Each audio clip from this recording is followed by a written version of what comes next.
The hosts of the Swine Brothers show are not role models. They're not even human. They're complete monsters. The Swine Brothers show is dumb, crude, thoughtless, ugly, sexist, self-destructive, foolish, and a crime against humanity. Some of the things they do would cause a person to get hurt, expelled, arrested, possibly deported. The fact they blatantly ripped this off from another source should be an indicator of their shameless depravity. This extreme and bad taste will offend anyone with a working brain, so listener discretion is advised.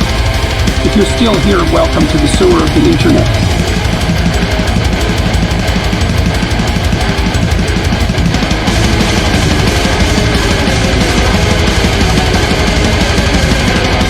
Yeehaw! I can't believe I lived long enough to actually need the pens.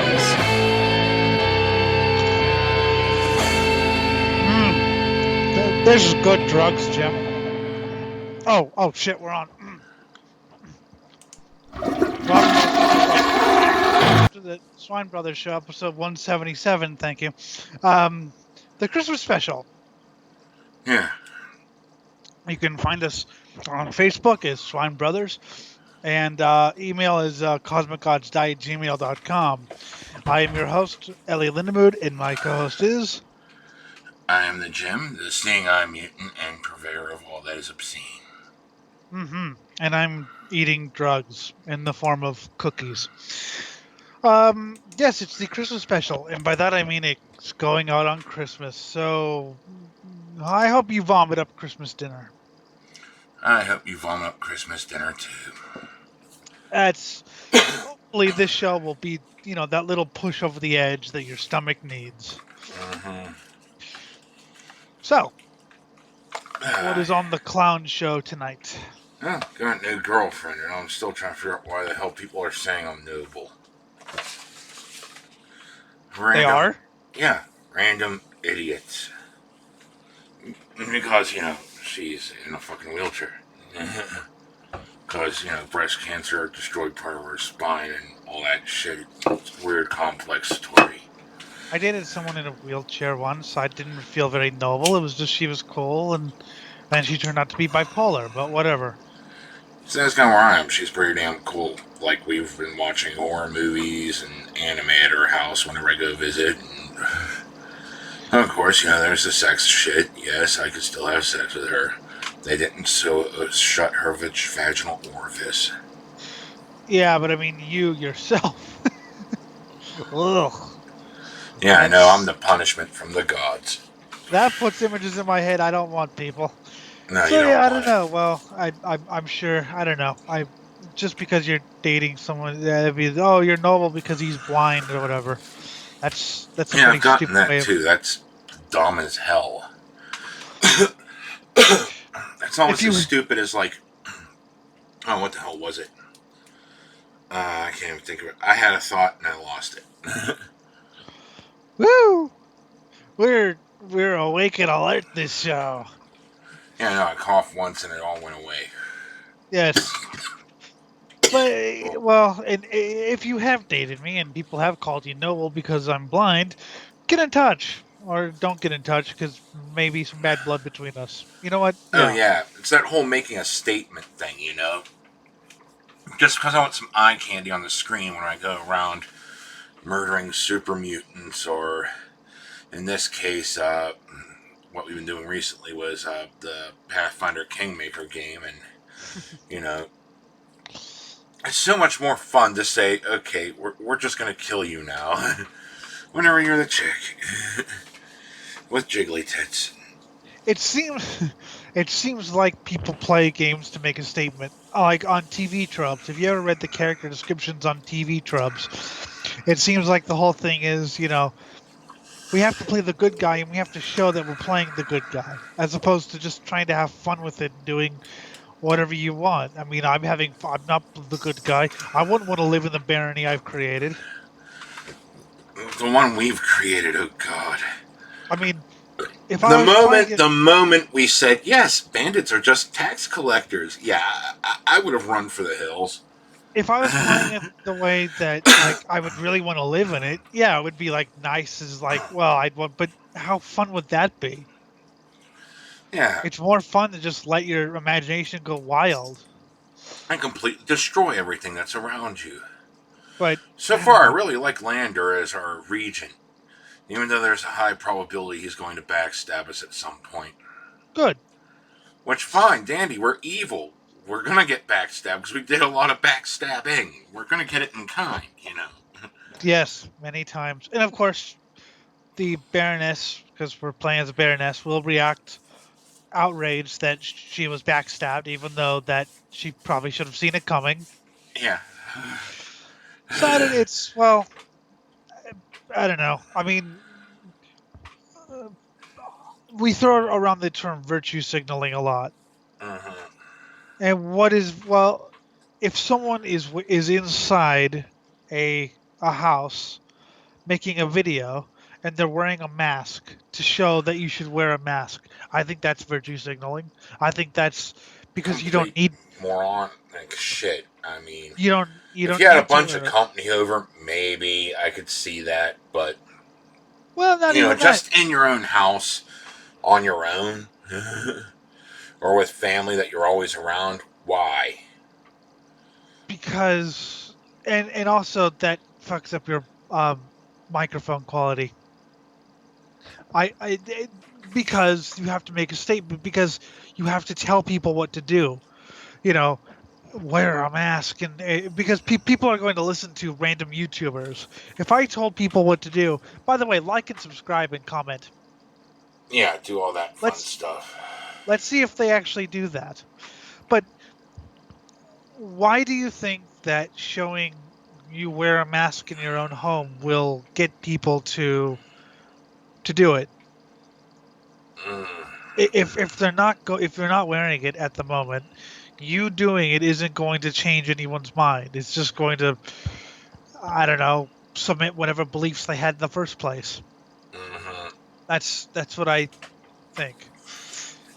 But Yeah, so I mean, fuck. You have no idea how many people laugh at you, too, for, like, just sitting there and trying to take some moral high ground that does not exist. I can't take the moral high ground because I know what I've done and I know what I believe, and I am too, I don't know. I couldn't believe myself if I tried to take the moral high ground. It's Well, the moral high ground is just such a bullshit position anyway, because one of two things happen. One, you sell out your own ideals, your own beliefs, your own morality. You sell that all out just to maintain it. I can't tell yep. you the number of times people claim the moral high ground, but then some dirt from their past, because everyone's done something fucked up in their past to someone. If you take the Okay, moral high and ground, then like it all comes out. You made the wrong joke like 20 years ago. Oh wow, we're gonna bring it up now. That's inappropriate to do that and smash you in the face. yep. So now you're gonna have to find a way to silence these people if you want to maintain your moral high ground stance, which means selling out your own morality, which is why all these people that were once free speech are now against free speech. If you want to take the moral high ground, the only advice other than don't I can give is make sure you have a very clean asshole. You never do. Your asshole's never clean enough. Yeah, it is never clean enough. But Because polite society does nothing but nitpick about everything just so they can find some sort of how weakness many so they people, can stand above you.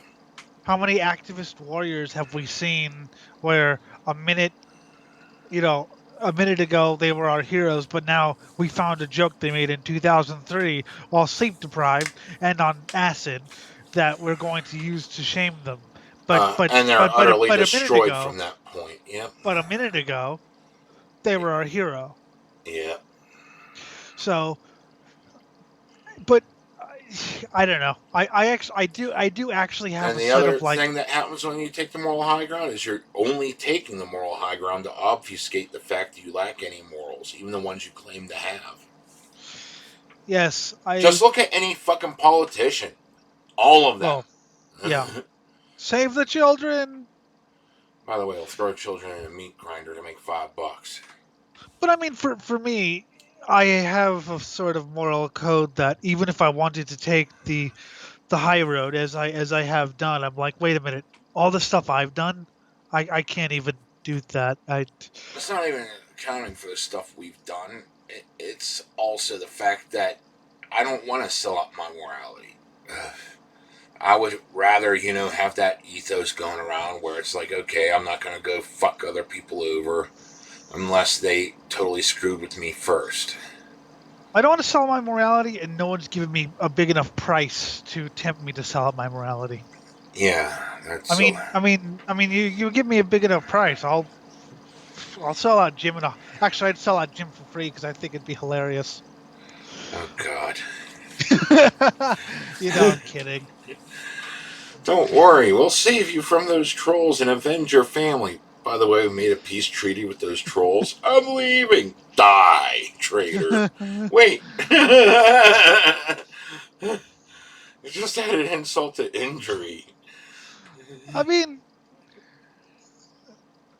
I could, if I wanted to, I could go through every game we played and go, how would I have done this in real life? And sometimes I sort of do. Okay, what would I have done in real life? But games aren't real life. I know that's an abstract concept these days, but video games are not real life. Grand Theft Auto is not real life. No, it's not. God, there's a reason why I don't go running around carjacking drive-bys and all that shit. It's because, it would suck. And I'd probably feel guilty. But on a video game, these are just random spurts of barbaric level AI that's not even remotely conscious. But I mean, but at the same time, it used to be the left that would argue against video games making people violent or video games corrupting people. Nowadays, the left is, well, we have to play the good guy. And, who was it? Our friend Moriarty in the saloon in Fallout 3 was one of the characters everyone loved to kill for some reason. I mean, yeah, he was a bit of a dirtbag, but, I mean, who isn't? Yeah, I know. You're all clean and noble, then you're obviously hiding something. And video games make people violent or whatever, which is why I go around killing people all the time. All the perfumes in this world cannot cleanse my hands. Mm-hmm. Which is why you hit people with a double dong dildo. Mm-hmm. I beat so many people to death with a double dong dildo, they called the military after me. And then poor CJ was arrested for that. I want to see the I could trial. imagine being released on bail for that. I want to see the trial. You are trial. forbidden from ever entering another adult bookstore ever again. The police. So the judge. So what is this guy being arrested for? Well, he killed a bunch of people. How did he kill them? With a sex object. A sex object. Yes, it was a double dong dildo. How many people did he kill? Somewhere around 400. Dear God, I wouldn't release him on bail. But he was out in 6 hours. He's got good lawyers. I wouldn't release him on bail. Just execute that fucker. And I do try to find a sort of code that I can live with and stick to, which is hard. Which is harder than you think because, I mean, no, we all got temptations to go against what we want to do. Morally, because it's like, that's life. You go down the street, someone cuts you off, you want to murder their family. But then you remember, oh yeah, their family had no part of this. So let's murder the driver. Oh wait, jail. Is it even worth it? Send them to jail. Wait, there was no accident, nothing bad happened, he just pissed me off. And yeah, you might even feel guilty. Uh-huh. As far as politically, I don't even know. I'm so, I guess I still have some left views, but I'm just so ashamed and disillusioned with what the left's become. And I still hate the right as much as I used to. And I still don't like the center. So I'm just jaded, I guess, at this point. It's... I don't even know. But the left's gone completely nuts. And the right's always been completely nuts. It's funny because, well, I have to say that because someone got pissed. Oh, you hate the left, so you're right wing. I'm like, no, my opinion of the right hasn't changed at all. If anything, it's gotten a little bit worse. But but before I met you, Hmm. I was blissfully unaware of what was going on in this world. I thought Yes. that I thought that the left was still the guys defending G.G. Allen. I defending, rock with right wing lyrics because hey, look, it's freedom of speech. I mean, unless they do something violent to you. Obviously, if a Nazi does something violent to you, then do something violent to him. But at the same time, it's all freedom of speech. I thought that that was the left. And you and Scott were like, no, no, no. And I was going, no, you guys are wrong. You guys are stupid. Oh my God, you guys are right. Yeah, after about 3 or 4, things you had to find out. And then you saw that it just kept going and going and going. And it's I like, tried to deny it, well, because I thought that, like I said, I mean, I thought it was, like I said, that the people, well, okay, we may not agree with this, but it's freedom of speech. And, you know, fuck, some of my left wing friends were the biggest fans of Bound for Glory. Even, which nowadays, if you say that, exactly. now, And now, okay, I caveat here. I don't think they ever bought a record because even I feel weird about supporting stuff like that. yeah, But they did download it for free. of course. I mean, it's funny. Someone's because I said I like. Oh, you support. And I was like, what the fuck do you mean support? I mean, I'll listen to them, but Yeah. buying a record like that, I don't know. That goes a little. I don't think you ever did that, right, Jim? You just Uh-uh. listened to whatever your friends. I listen to bootlegs. Yep. The- I think the closest I bought some Burzum records, but Burzum doesn't sing about that. So, but yeah, I go the MP3 and torrent route.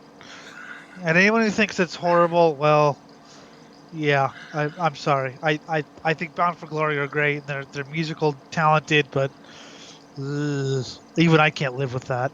Uh-huh. And it's So totally understandable.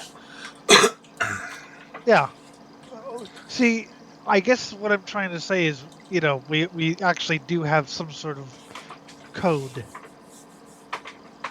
Yeah, we do. It's like, people flip out whenever things get thrown on their head with us because, they dive down the nihilism hole and it's like, oh my god, nothing matters. Actually, no, stuff actually does matter to me. The fact that nothing matters on a universal scale, doesn't mean anything. And in regards to like what I personally value, because I have to define myself. If everything's meaningless, therefore I define what I am, who I am, what I do. I went through a period of not explaining anything, and then I realized that people are who listen to the show may not actually know us, as insane as that like prospect is.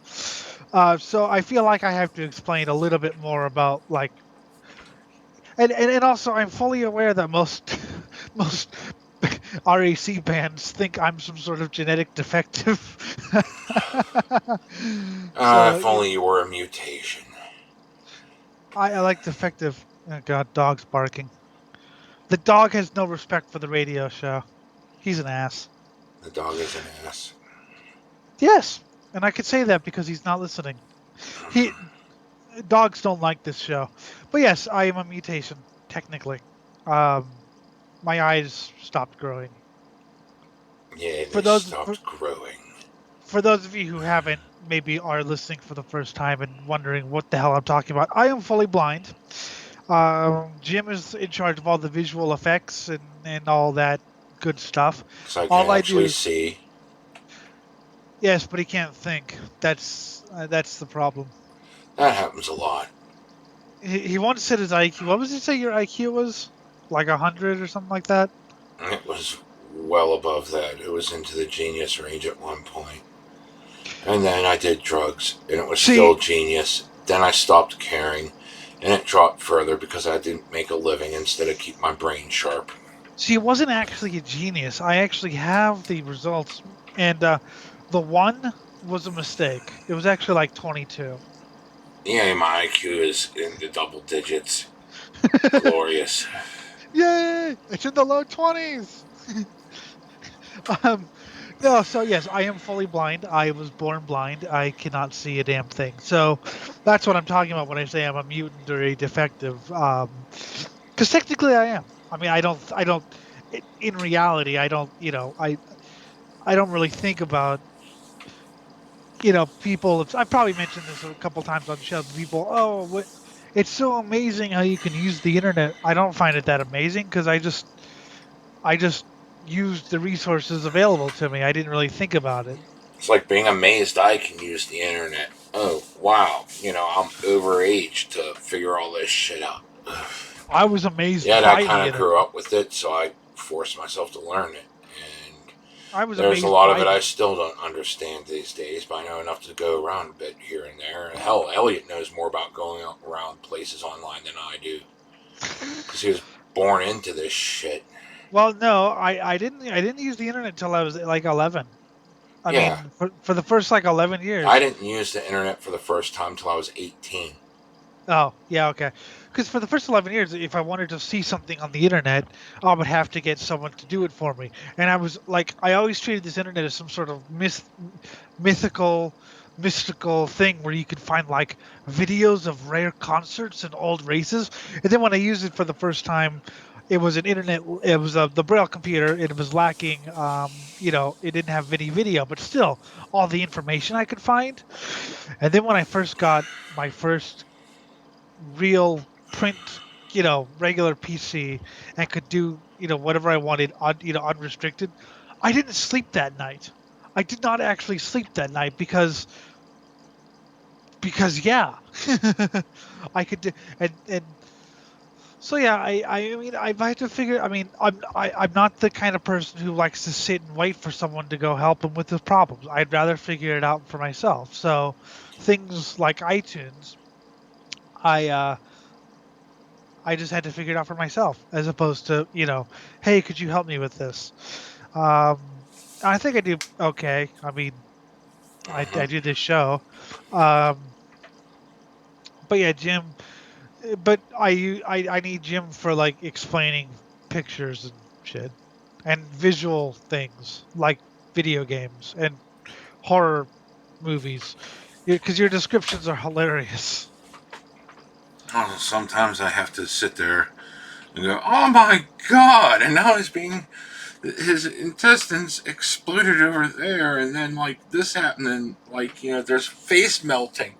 Now he's eating his intestines. Yeah, good job. We've driven him insane. So there's a lot of that happens. I mean, I wanted to do some sort of show since about 2006, as sad as that is, because I really liked talking and I thought I had some stuff to say. It wasn't until 2015 that I decided I had a microphone. I was like, okay, fuck it, I'm just gonna try and then I met Jim the day after my first show, which I hope he hasn't seen, and I hope none of you have ever seen, because it was a disaster. Uh-huh.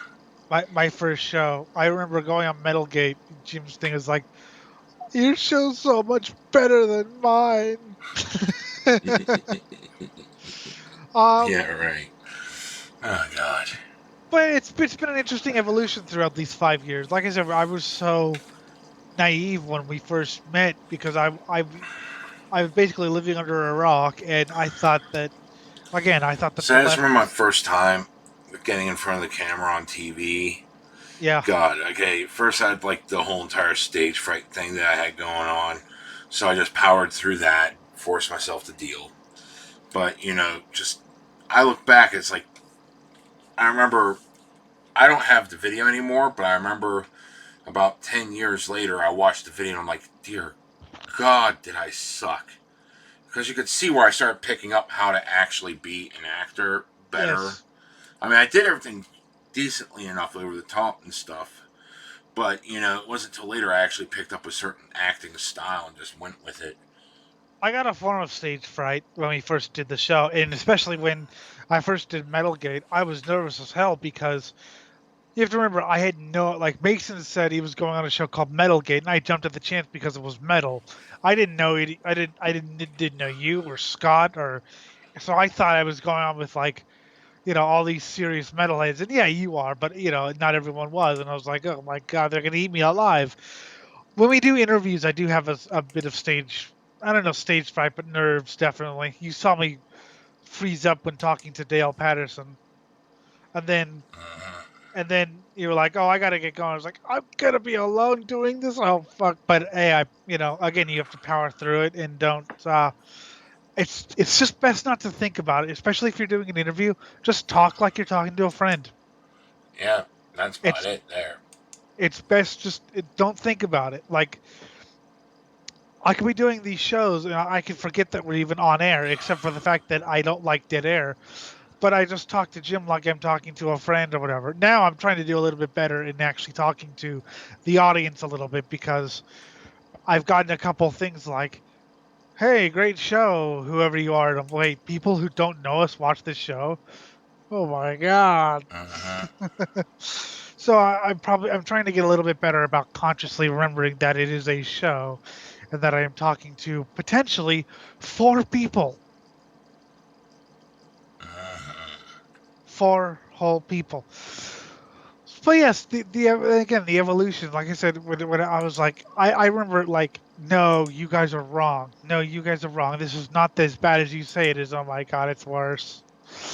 I don't think my beliefs have changed all that much. I mean, I didn't wake up the next day and say, hey, I'm done with the left or whatever. I just like, hey, you guys are nuts. Hmm. But I do actually have a code, as weird as that sounds. Yeah. But I mean, it's not a showy thing. yeah, why the hell? And that's another thing, okay?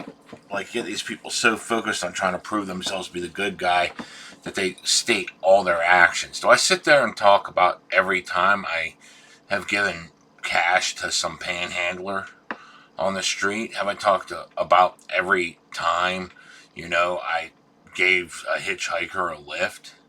Have I sat there and talked about, all the acts of kindness I do? No, No. because you actually do it because you want to be kind. You're not doing it to get brownie points It's with just as whoever you're like trying to. It's just as like me saying, now that Walmart's not open 24 hours, I have no reason to go there.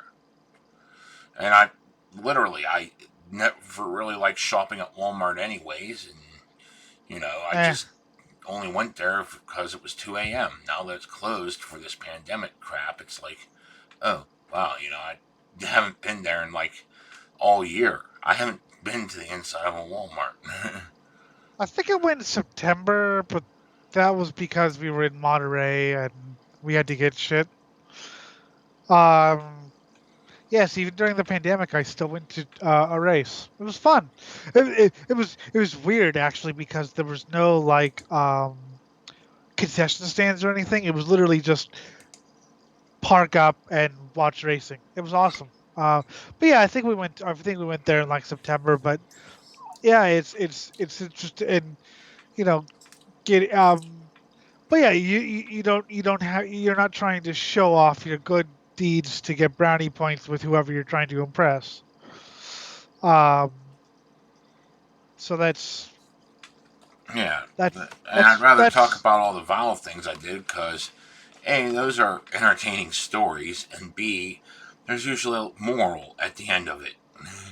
A lesson I learned the but hard way. that's why I kind of respected Jim for like 5 seconds because he wasn't talking about, oh, and then I did this, and then and here's something else good I did. He was just like, yeah, I've made some horrible mistakes and done some vile things, but at the same time, you learn from it. Hmm. And 20 years later, it's a very entertaining story. At the time, I'm guessing it was probably still entertaining, actually. Yeah, it was fun, just in a different way. Now I look back fondly, it's like, yeah, that was fun. That was fun as hell, but this is why you don't do it. Because, 5 years later, this happened because of that. Or 10 years later, that happened because of that. See, I thought the lesson was don't do acid. It'll make you want to clean bathrooms. Oh God, that was my first time eating acid. I I never had so much fun cleaning the damn toilets at the mall. don't do acid. It'll make you want to do manual labor. Boop. That was kind of the sound that the toilets were making as I cleaned it. It was just amazing. And then you bought a bunch of orange juice. I went across the street between Denny's and Eaton Park to figure out whose orange juice was better. This is the power of drugs, kids. Neither was actually better. They're made from similar concentrate. But I was on so much acid in the middle of a blizzard, instead of taking the full ride home, I only got to ride across the street to get more orange juice before we walked across the highway again and again, back and forth, trying to figure out how the best things before my buddy Stern finally decided enough's enough, and he got us a ride in the middle of a blizzard back home. He was tired of babysitting my ass. Did you get recognized at one of the plate? Like, wait, you're back for more? Oh, they knew something had to be up. They didn't know exactly what until John tried to include me in the conversation of the people he was talking to getting a ride, and I realized all eyes were on me, and the only thing I could think to say, and I said it at the top of my lungs, was, "Hi, I'm tripping my balls off." The whole store had to have heard that. So, do drugs and you'll want to clean bathrooms and drink orange juice. Orange juice sounds great right now, but yeah, it wasn't like they're homegrown oranges. These are made from concentrates. Yeah. Well, let's get into the season, shall we? Let's get into the season. What have you got for us? On the first day of Christmas, my true slut gave to me a virgin so very horny. On the second day, she gave me 2 pecker rubs and a virgin so very horny. Now on the third day of Christmas, that old bitch, she brought home 3 French whores, 2 pecker rubs, and a virgin so very horny. Now on the 4th day of Christmas, 4 calling girls, 3 French whores, 2 pecker rubs, and a virgin so very horny.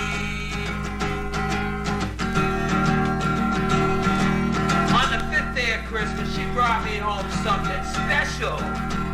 She brought me home something special. 5 herpes seeds. 4 calling girls, 3 French whores, 2 pecker rubs, a virgin very horny. On the 6th day of Christmas, she gave me 6 cunts a laying. But 5 herpes seeds. 4 calling girls, 3 French whores, 2 pecker rubs, and a virgin so very horny. On the 7th day of Christmas, I got wet and wild with 7 swampy ladies, 6 cunts a laying, 5 herpes seeds, 4 calling girls, 3 French whores, 2 pecker rubs, and a virgin so very horny. Now on the 8th day, I got something special. She went into her lingerie. She got her dirtiest pair of underwear. 8 crusty panties. 8 crusty panties. 8 crusty panties. 7 swampy ladies. 6 consolated. 5 herpes seeds. 4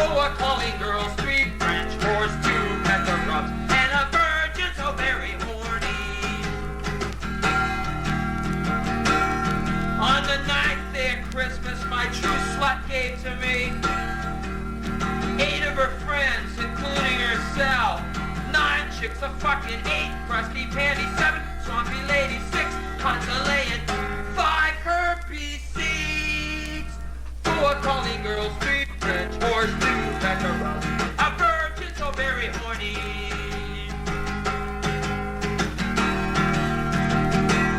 On the 10th day of Christmas, it was a good day for head. I bet you even good old Saint Nick stayed home in bed. She gave me 10 slots of sucking, 9 chicks of fucking, 8 crusty panties, 7 swampy ladies, 6 consolated, and 5 fucking herpes seeds. 4 calling girls, 3 French whores, 2 pecker rubs. A virgin so very horny. Was she ever? And on the 11th day I should have been a baby. She gave me 11 tits of milking, 10 sluts of sucking, 9 chicks of fucking, 8 crusty panties, 7 swampy ladies, 6 consolated, 5 herpes seeds, 4 calling girls, 3 French whores, 2 pecker rubs, and a virgin so very horny. Alright. So this is the day we've been waiting for. She gave me, on the 12th day, a lot of lip. Not a lot of crap, a lot of lip. A lot of dick sucking. A lot of prick fucking. She gave me 12 lips of licking, 11 tits of milking, 10 sluts of sucking, 9 chicks of fucking, 8 crusty panties, 7 swampy ladies, 6 consolated, 5 herpes seeds, 4 calling girls, 3 French whores, 2 pecker rubs, and a virgin so very horny.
first one was the 12 Days of Christmas, according to G.G. Allen.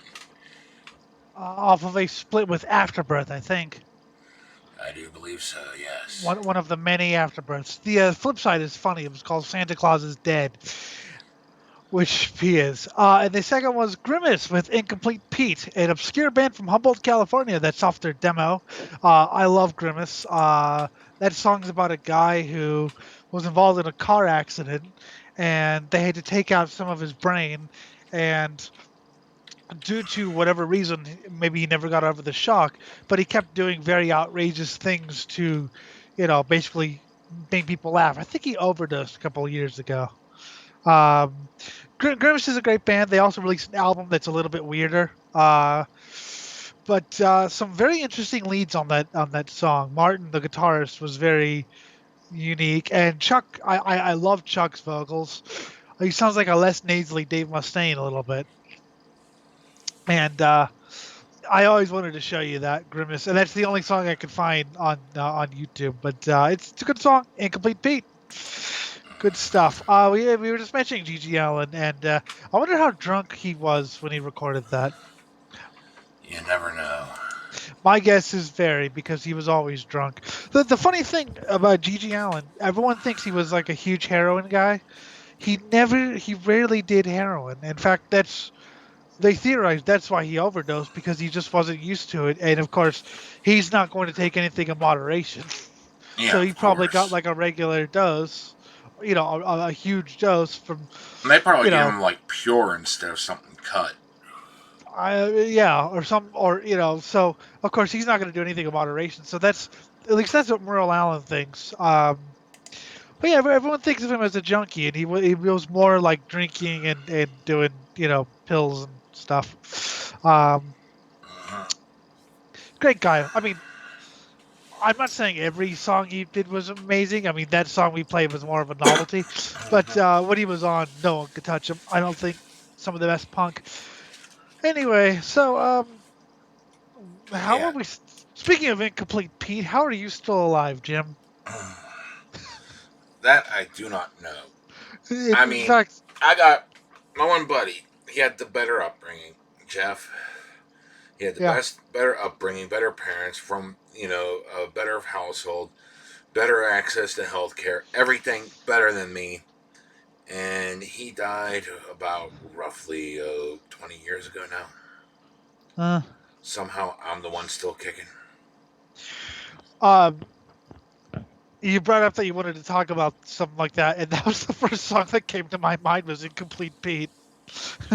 Anyway, well, I mean, maybe it's because I live like a cockroach. I mean, I've had it rough. I've been homeless. I've been sleeping on a bridge, like fucking freezing cold.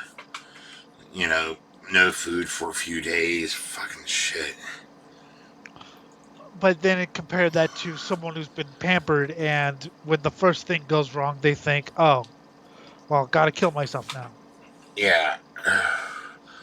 Fuck, I lost everything, including rights to my own kids. And it's like, I hear people say that they wouldn't be able to go on if they lived through that. It's like, oh, that's just tip of the iceberg. I tell them how badly I was bullied in high school. They'd say they commit suicide. It's like, that's just tip of the iceberg, because the losing kids thing happened later. And, let's not forget all the drugs I did as a kid. God. See, I never wanted to, because I always thought, well, that would make the people I don't like, that would make them happy. The last thing I want to do is make these assholes happy. So I basically, there were a couple years, especially through the middle school years, where it was kind of, continuing out of spite. Yes, but continuing out of spite. But because I did that, I mean, okay, am I where I want to be right now? Like 100%? No. But, am I? I'm doing relatively well. I'm pretty happy. I had my life destroyed several times, and, it's like you just got to pick up the pieces and keep going, What else you going to do? Sit there, curl on a ball and cry? And you've had travails. You've had travails even when you and I talked. You had some trouble, and the show went on ice for a while because of that. Mm-hmm. but it always seemed to rebound. You're like a rising from the ashes like a Tucson. Yes, that was a very stupid joke. Hmm. Tucson, Phoenix, get it? Ah. Anyway, so it's just something you have to do. Yeah, and like, God. And I see kids getting some of these stories people are saying, and they're saying, well, I'm not going to take these risks because, no, you still got to take the risks. Because sometimes you win. Often you lose, but sometimes you win. If you don't take the damn risks, you're not going to get anything out of life. You're just going to sit there in a monotone drooling on yourself. You're not going to know joy because, fuck. Well, that's something that I've noticed that risk taking seems to be in the last 20 or 30 years or so. Risk taking does seem to be a almost a taboo subject because no one wants to take any risks. I mean, the thought of someone like Okay, Charles Lin, thought of what? what?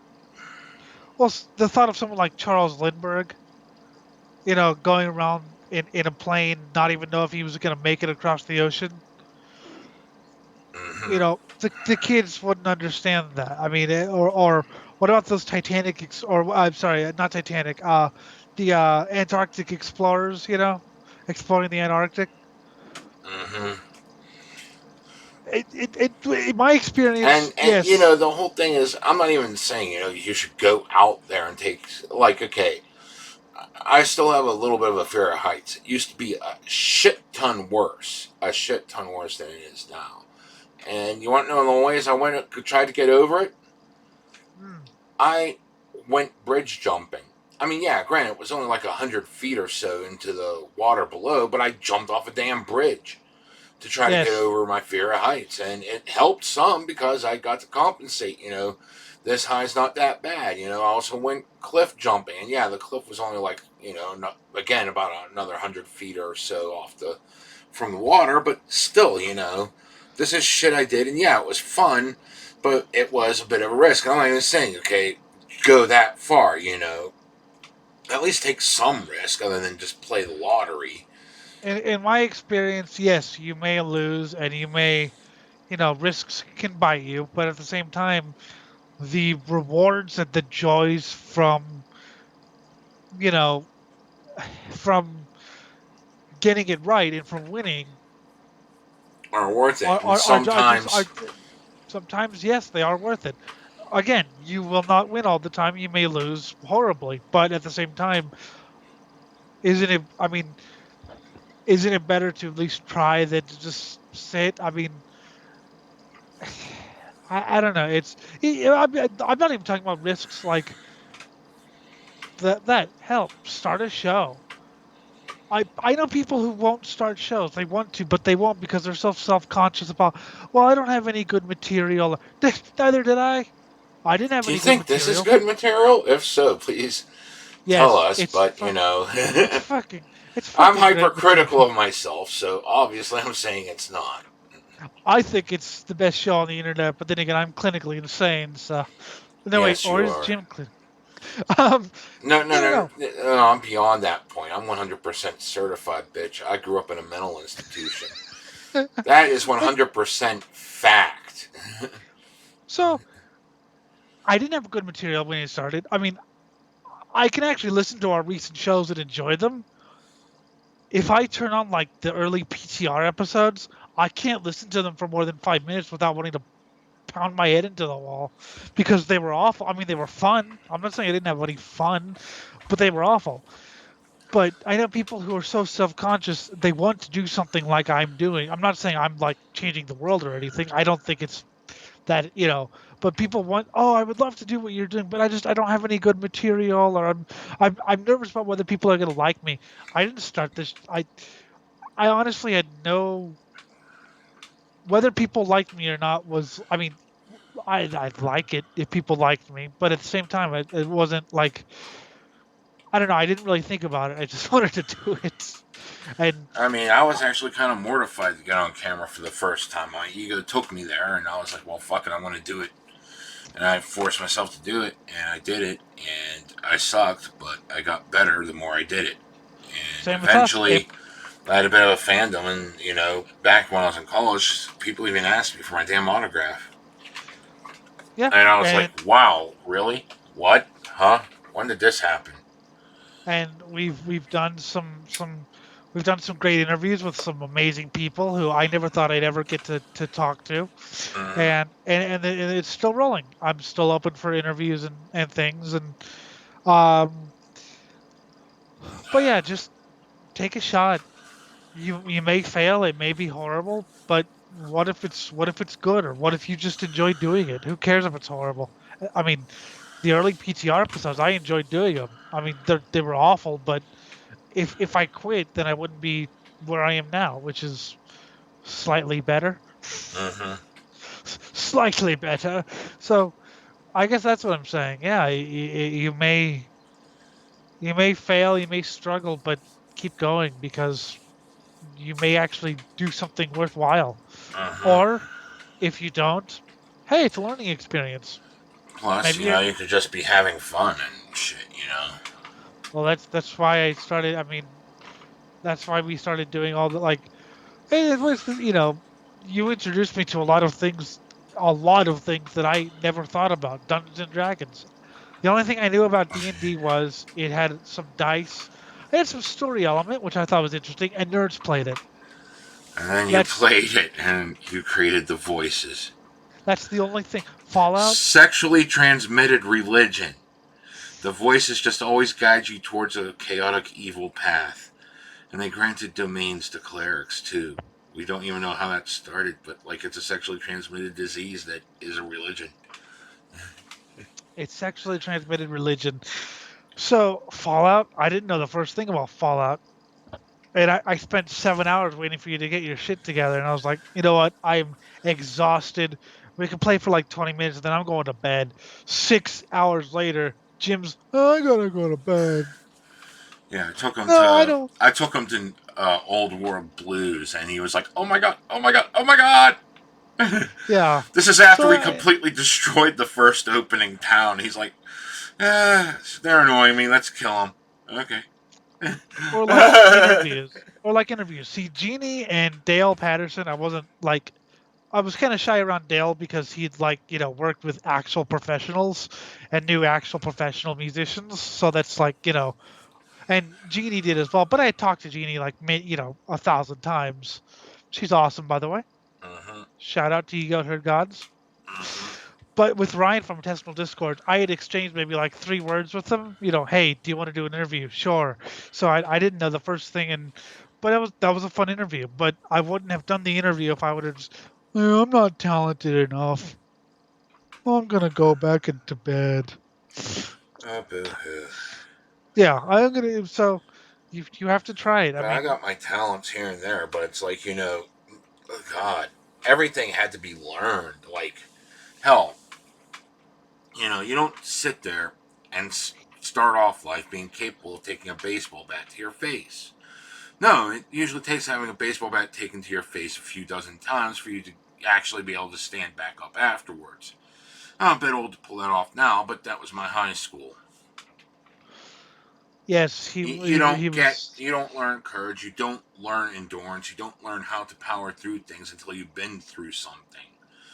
And if all you do is sit there and cry, well, then you're not going to adapt. You're not going to evolve. You're not going to, receive God's blessing or whatever. You're not going to work.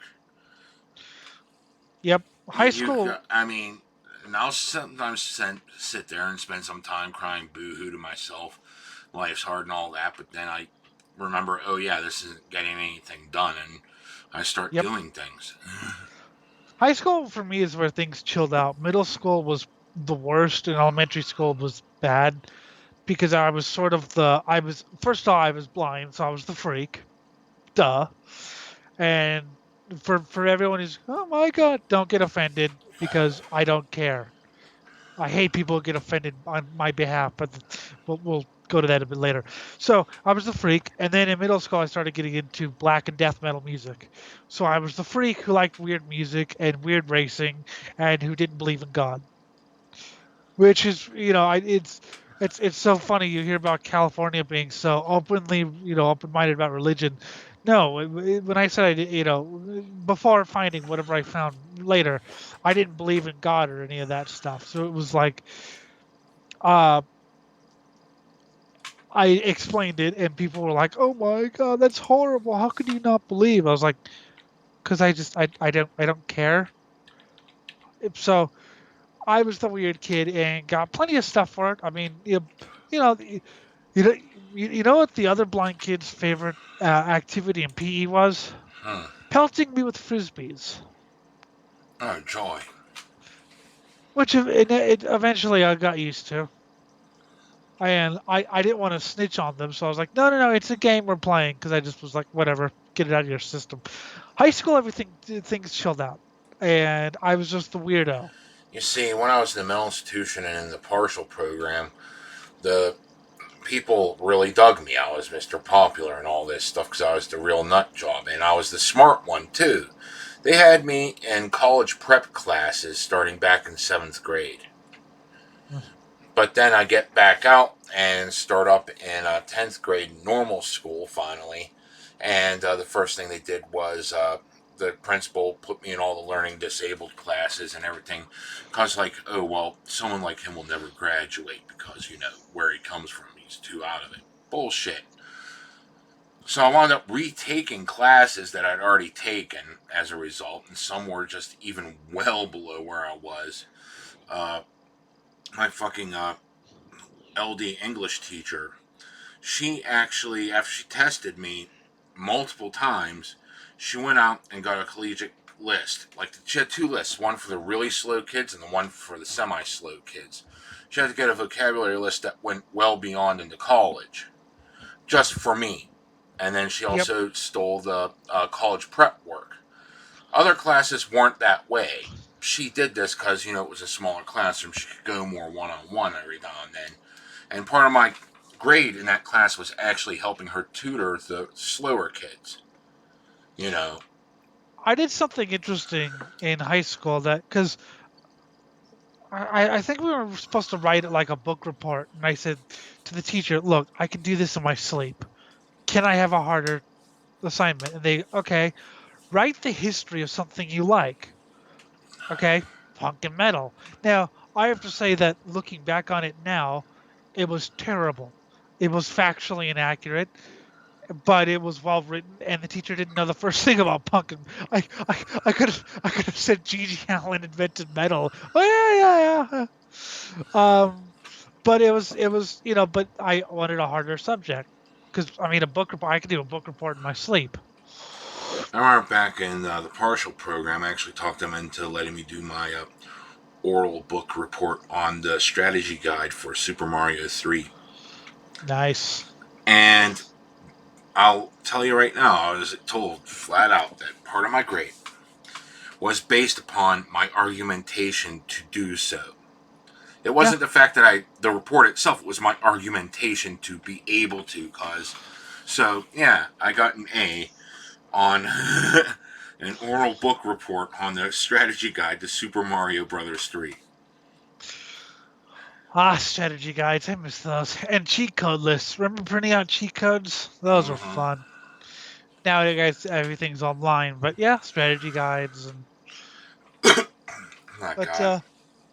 yeah, I used to do things like that, but and, and But, that's just also when I got back to regular high school, I went from being one of the cool kids to, the one everyone thought was a thing in it and decided to kick around because, you have to kick the dog because it's not human. So I wasn't human enough, so they kicked me.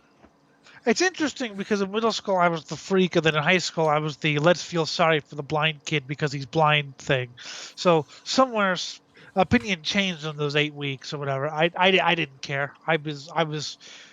Well, It's opinions changed. I mean, whenever I first got into metal, I wore like Cannibal Corpse eaten back to life. I went from looking like my mom dressed me because she literally did. I didn't care how I dressed to wearing Cannibal Corpse eaten back to life T-shirt to school, and all of a sudden I was now the satanic baby killer of Jeanette.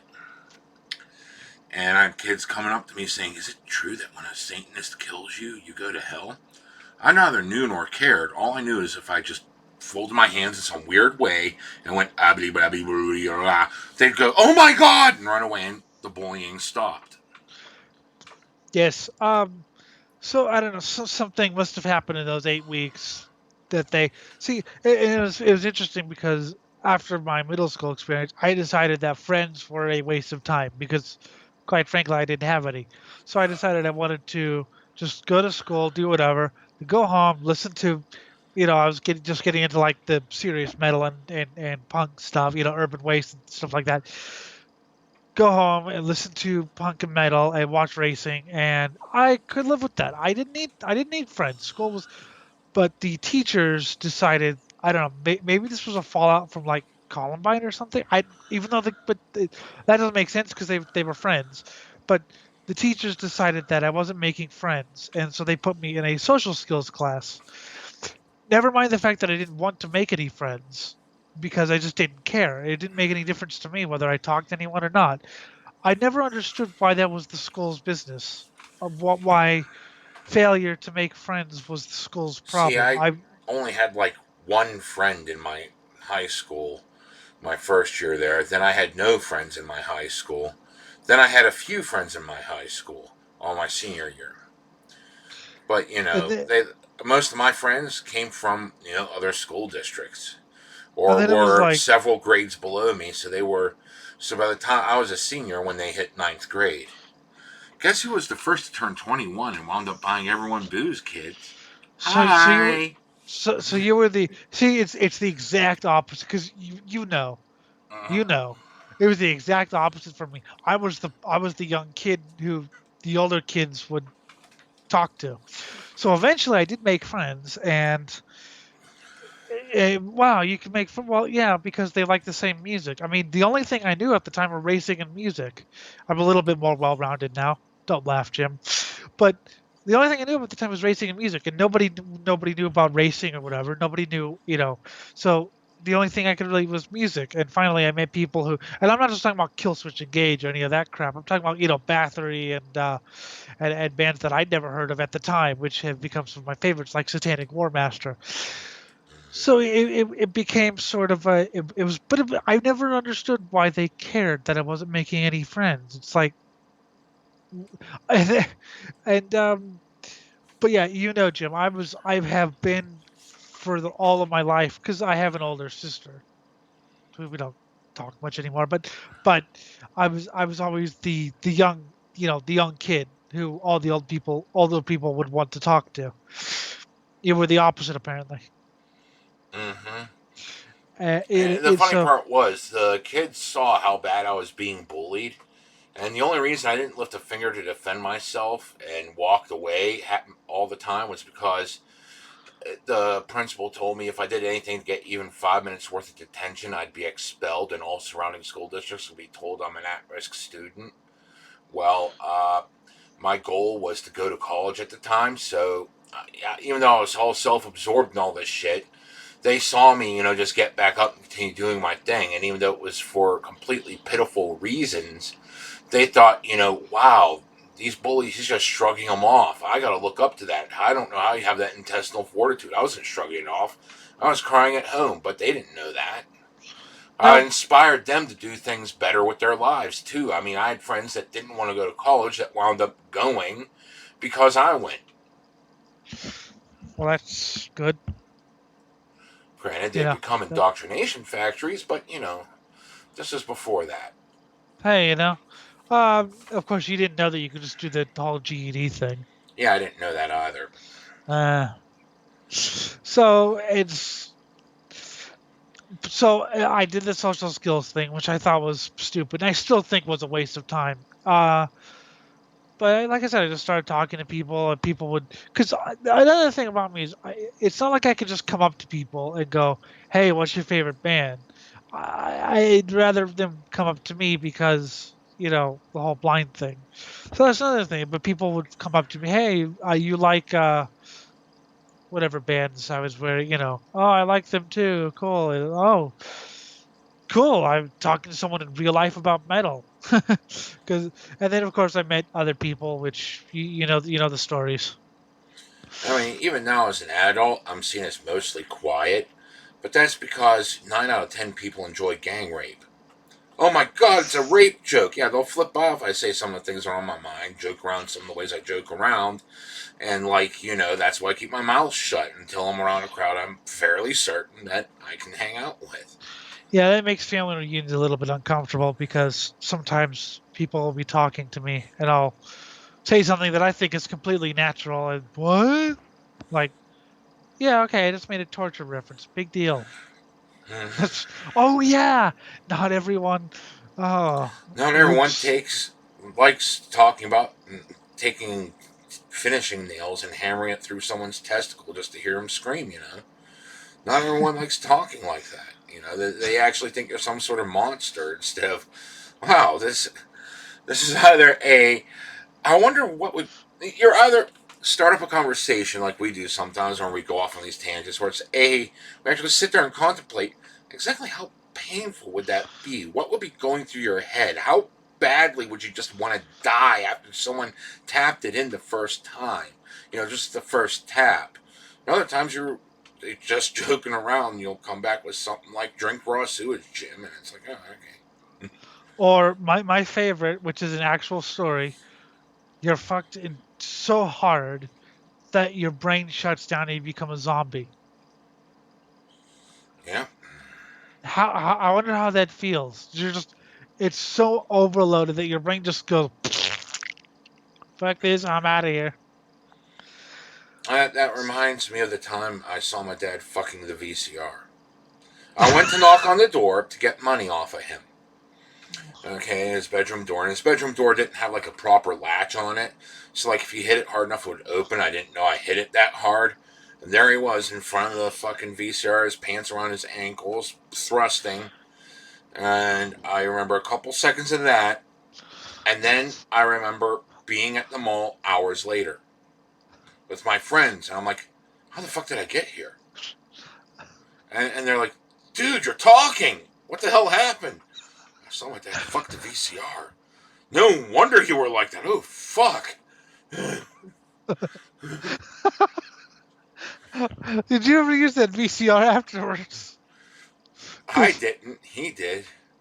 Oh, good. Well, that's no wonder If you you're understood so. the filth of my dad's porn collection, it kind of. I look back at that, it's like, yeah, it kind of makes sense he would try fucking the VCR because he was into shit that was way out there and beyond anything I would even consider. You No, know, no wonder you're so well adjusted. yeah, I'm so well adjusted. God. One of his Oh, magazines was called It's Just Chocolate.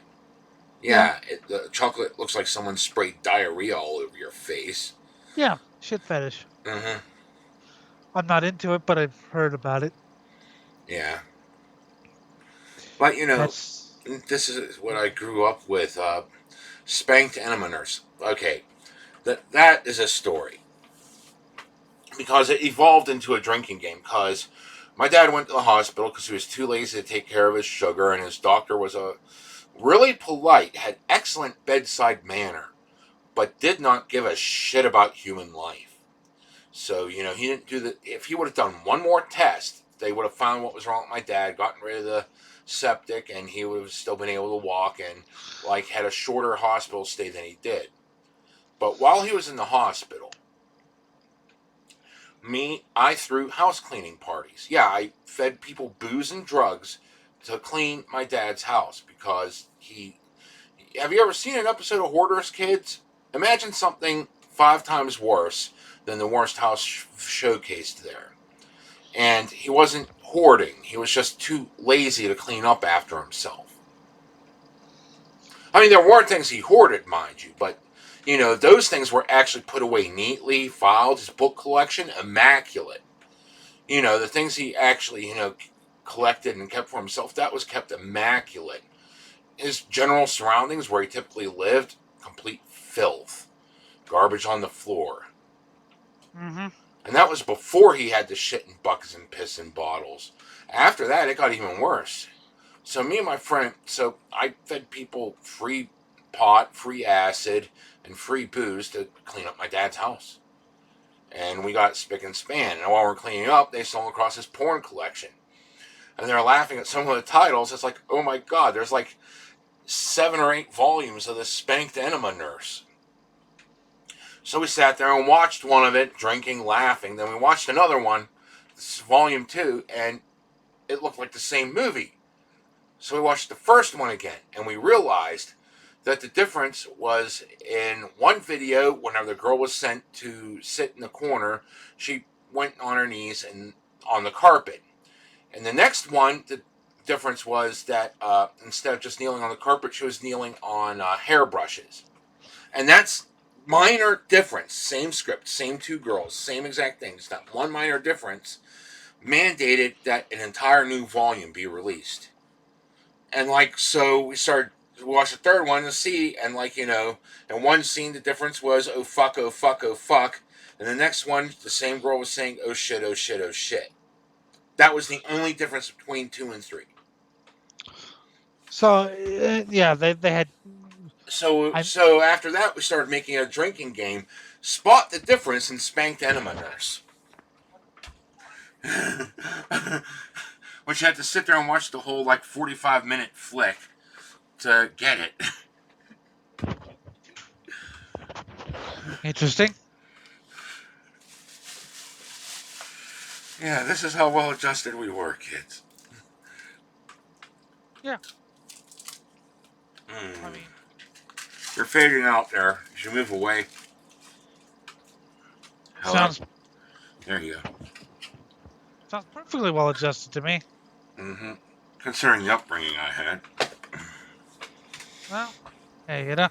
You know, when you're in first grade, they called home while I was at school to see if I could be put into the special program, which was advanced classes. And my father told him I was too stupid and cheated on the test. And when I got home, I got the look of my life. I found out this is what happened whenever I got in the 6th grade. Or, no, when I was in high school, I found this out. So I bumped into my first grade teacher. We started talking, and they're like, you know, I started telling her about how I was taking all these classes and all this, and she was like, you know, I was going to put you in special, you know, in the advanced program, and it's like, and your father said you were too stupid. And I was like, oh, so that's why I got the spanking on my life. You woke him up. The school, if he got 12 hours of uninterrupted sleep a day, I could set the city on fire, and he wouldn't give 2 shits. But even positive news like that, if it woke him up out of his 12-hour stupor, I was going to get it. You had a story that was in one of your writings about how there was a factory fire, I think? Yeah. There was a factory fire. This was in my teenage years. Well, okay, no, in my, this was actually, okay, I'm thinking, now I remember, because I didn't get that far. For the second factory fire. The first factory fire, which was actually, oh God.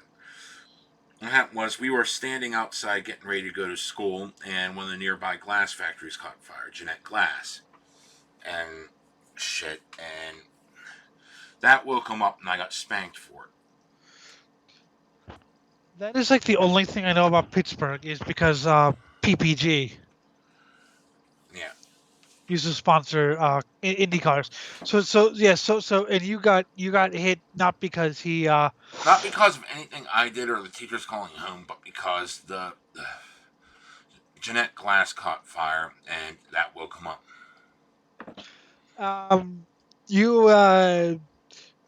Yes, but at the same time, I love. Sorry, how nobody believed the stories until you mentioned some random porn that you found. Oh, that was in the mental institution. Because, like, they kept trying... They got stuck on the whole entire Freudian idea of the Oedipus complex, thinking that I was saying my mom was good. Okay, she was definitely better. I never said she was, like, awesome and, like, blissful and all that. I didn't worship her. I just said she was better than my dad. They thought that that was a manifestation of the Oedipus complex. They kept trying to convince them that my dad was a saint. And every time I went on a home visit, I'd find he'd give me evidence to the contrary, a couple raps across to my ass with the belt. So I go back, tell them this shit, and then, I'd go into more intensity. They kept trying to keep me. And finally, I don't know what possessed me to do it, but I found his porn collection. I went through one of the books, and there was a book there called Mother Was Best. And, yeah, it was incest porn. Mom walks in on son fucking his girlfriend, which happens to be the daughter of the man she's dating. So she gets horny over that, and something happens, and then son fucks mother. Then mom and son and the girlfriend have a threesome. Dad catches it and bitches everyone out. So then the daughter of the father gets her father really drunk and fucks him, and then arranges things so that they get caught fucking because he liked it too much and kept going. And then once he got caught, it's like, well, what right do you have to separate from these people because they're fucking in the family? And then everyone had a huge gangbang at the end. And that's what I told my shrinks that I read. I think that's tamer than some of the stuff I've talked to you about. Oh, that's tamer than some of the shit I've read, yeah. But as a kid, this was like, oh my god. Yeah. Oh no, I know what you mean. So because of that, it was... because of that, they finally believed me that my dad might be an asshole, which I think is bullshit, because why would you judge someone on their kink? And the worst part was, my entire family backed me on calling my dad an asshole, and it's like, no, they're all giving in to his delusions. Yes. Not just, my mother's side of the family, but his own mother and brother said that he was an asshole, If everyone calls him an ass, I think he's an ass. Yeah, but they're just giving in to my delusions with the Oedipus complex. Fuck that. Yes.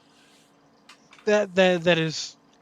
But that's when they actually favorite. started taking me seriously, that my dad might actually be an asshole because he has weird kink, which, fine, Danny, he's got weird kink. That shouldn't be what you judge him on, but hey, that's what made them actually listen for a change. Which is funny, because some of the brightest, upstanding people I know have strange kinks. Mm-hmm. Yes. I think it's time for another song. Yes, it is.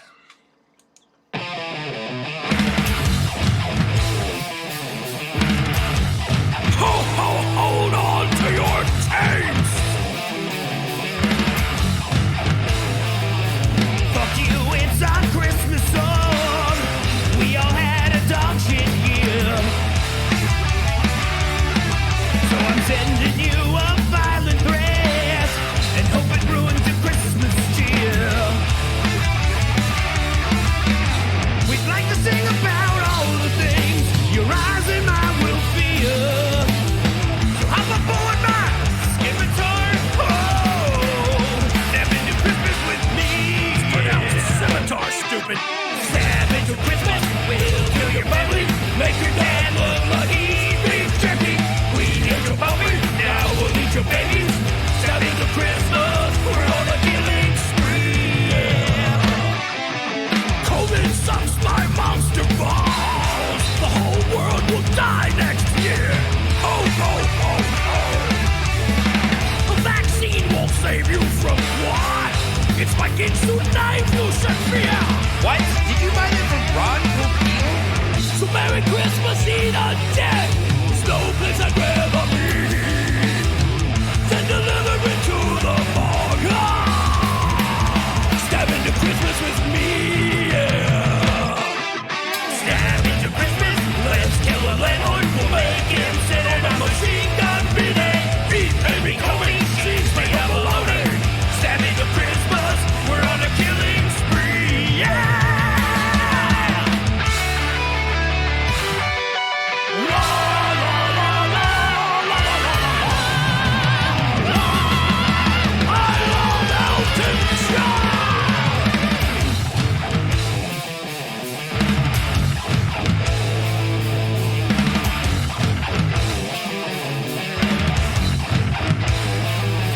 Welcome to your time of death. I'd like to thank you for your guts.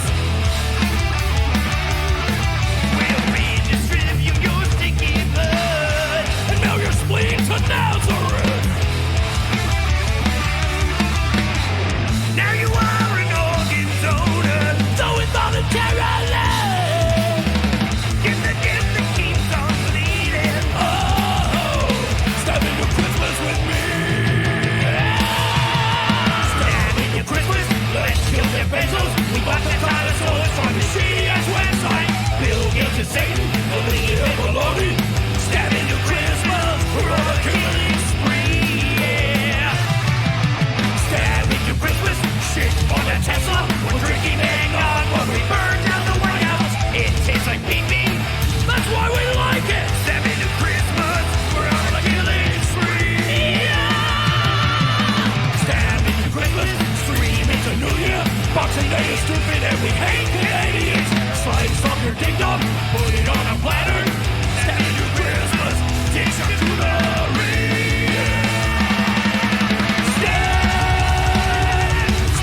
Thank you all so much for watching. If you enjoyed what you saw, go to honorableswords.com and subscribe to our Patreon. All that money goes to fund the artists, including me, the mixers, the video editors, so that we can Fuck keep off. releasing these cover songs each week. We also have an exclusive podcast called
Masculinity will reign.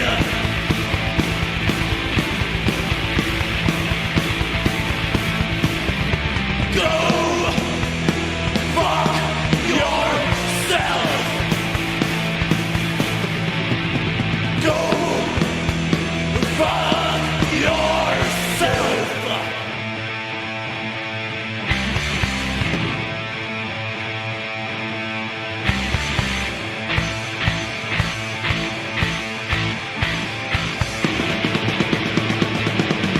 Fuck yourself.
Come on, baby.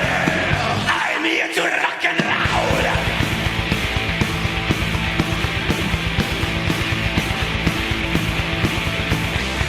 Go fuck yourself. Go fuck yourself.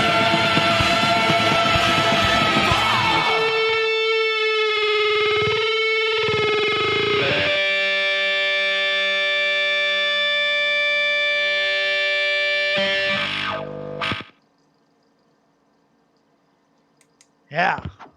All right, that was Guar with Mutoid Man doing Stab into Christmas. I wondered what that was. Yeah. And the other song was? Bulldozing Bastard. Go fuck yourself. Which is a And that- message we should all take to heart. And then what you can actually buy, it's from the Bulldozing the Vatican album. I don't know if you could buy that Guard thing. I hadn't heard that. Yeah. I know they've done a lot of cover album things. I did think their cover of People Who Died was actually pretty emotional. Yes,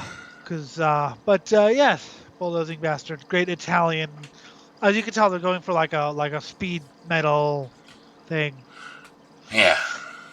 Good stuff. And yes, the Guard album was with guest vocals by Jim by the Jim. I could hear you singing along. I wasn't So- singing along. Yeah, you were. I heard you. I don't think I was. Oh well, if I was, I was. I didn't hear it before. That's the first time I heard it. If It was just emailed to me, and I was like, okay. And I didn't know there was that ad at the end. yeah, it was actually pretty good. I hadn't heard because I know they did a lot of the AV Club stuff, Yeah. but I hadn't heard the that one. I'll have to check that out a little bit later. I think Guar's doing pretty good with Mike Bishop on vocals. Yeah, they are. He wasn't my favorite Beefcake, but he was good. Yeah. And I don't know who they have now. I think they have Casey back on the band. How many times has he left the band and come back? You met Guar, right? Once. Yeah, I met Guar a while ago. Well, a couple members. I harassed Hunter Jackson for a fucking autograph while I was tripped out of my skull. Didn't really talk to him much. I did talk to one of the Beefcakes for a while and got to know how they did things back in the old days before they had actual good equipment to go spraying the jizz everywhere.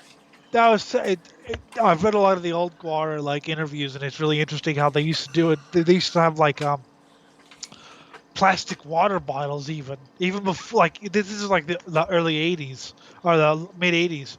They would have like plastic water bottles, and they would like when you kill someone, they would like do their arms so the water bottle squirts out blood, and then they got the tanks. And Dave Brocky was talking about what they used to do. They would, it's hot on stage, obviously, and you're in those masks and costumes, which is it doesn't exactly cool. So they would like, decapitate the Pope or something and go take a drink of the blood, and it would be hot. So they decided, okay, you know what we're gonna start doing? We're gonna start cooling the blood before we put it in the costumes. Okay, now this sounds like a great idea. The first show that they did this cooling blood, it was like December, and I think it was Texas, in like an outdoor festival type thing, and it was near freezing because it doesn't get cold in Texas. It was like near freezing, and so this was the first one where they chilled the blood. So Dave said they were literally screaming. It was so cold because it's and then but yeah, Guar's fascinating just how they do all that, and of course, paper mache at first before they discovered foam rubber. Paper mache armor and rubber swords are no chance against real heavy metal. Yellow Biafra. I love that he played a corrupt record executive. That was awesome. Yeah, it was. Skullhead Face. That is a great Christmas movie. Actually, It's Sleazy is my Christmas movie. I got it for Christmas one year. Can you believe it? And That's awesome. It's sort of been my Christmas movie ever since. Oh yes, just I was just thinking of the line there about the D&D playing nerds conjuring it up. Art school D&D playing flunkies. Yeah. And the whole thing just, gets me to think, okay, we played like 2 video games this year. And one was Fallout 4. Ugh. And I got kind of addicted to it because I like the mechanics, but yeah, I could see exactly why you go, because you don't get to play with those mechanics, because you're blind. You get to tell me what decisions to make. When he was building the fucking settlement, I actually fell asleep. Yeah, and I admit, like, the first few times I tried playing, I fell asleep. That was before I actually delved into some of the DLC and shit. And yeah, the DLC is so much better than the real campaign. And oh dear God. it doesn't even matter about game mechanics. Give me a plot that I care. I mean, Okay. From a big, okay, wait. One of my favorite games is called Blood. I've told you about it. You've probably played it. You don't remember. Blood is a very simple plot. Caleb wants to get revenge on this god. There's no choices you have, right? It's not like Fallout New Vegas. It's a great game because it's just so well written and so fun. Anyway, what we're saying mm, that I'm yeah just sitting here. I was thinking about the big factions from the game, and from yeah a big picture perspective, they all make sense. The Brotherhood, they actually took the old school Brotherhood and rewrote it to be a bit more fascistic, which fine, then that kind of fits the Brotherhood. But yeah whatever. I mean, it rolled off, and because they went with the old shit, that made sense. yeah. The railroad, that makes 100% complete sense if you're familiar with today's culture war at all. So there's a group of people out there willing to destroy themselves and everyone like themselves just because something bad happened a few hundred years ago. Which is what we're dealing with now, but we're not. Yeah, but you look at the fucking railroad. They're out there fighting the good fight against slavery of machines. That the game doesn't do the best job. There's like two people who actually have personalities that were machines, and one was just a prototype. There's also a fan theory that you're a machine. Yeah, which makes complete sense because if you looked at a nuclear blast as it went off, it okay, you're close enough to feel the shockwave from it. That shockwave is putting third-degree burns. Your son is a crispy critter. You might survive with third-degree burns. Your son's a crispy critter. He's gone. Okay, he is a barbecued chicken at that point. Yeah. Okay, that's how close you are to the blast. And the way they have you running up to the pad, you're staring directly into it. Guess what? You're instantaneously blind. Yeah, so there is a theory that you are a synth. So that's how that opinion flies. It is right there. Is because and you looked at a fucking nuclear blast which should have fucking cooked you, and it didn't, and you somehow are the chosen one. But aside from that, the railroad, okay, makes complete sense. They're fighting a good fight, don't care if they destroy all the humans to free all the synths and give them new identities. And they're also very hypocritical, just like our culture warriors are very hypocritical because they sit there and say, being black sucks because being white is so awesome. How is that not racist? Yes. But, you go with their hypocrisy in the railroad. The very thing that gives these machines any chance of being an individual is the fact that from their experiences, they developed some form of sentience based off their experiences. So what's the first thing that the railroad does to these people now that they've gained sentience and want to leave the Institute? They give them a memory wipe, destroying everything that made them an individual in the first place, and then implant fake memories in them. That's 100% hypocrisy. The very thing that made them sentient is now destroyed. Very good. Very good. Yes. That's how you save them. And you put fake memories in their head to make them whomever you want them to be. What the fuck? Yeah, I mean, so there's a lot of double-edged swords. Yeah, so I thought that was interesting, but it's just I don't know. The game just sort of drags on, and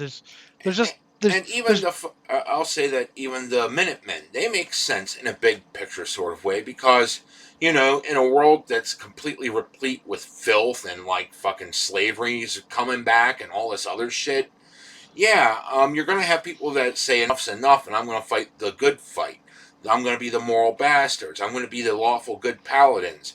People are going to develop that ethos and try to be as selfless as possible. Granted, and that's going to attract some mercenaries to the area, so you're going to still have some shady gray unless you have strong leadership. And, maybe it'll fall apart like it did, and because, the mercs got way too greedy and lost their leader that was actually holding it all together, and they're like, fuck it, I'll just make money now instead of worrying about fighting the good fight at all. There's just so it all makes sense in a big picture way. Yeah. It's just so horribly written you don't see it. And there's not much for me to sink my teeth into.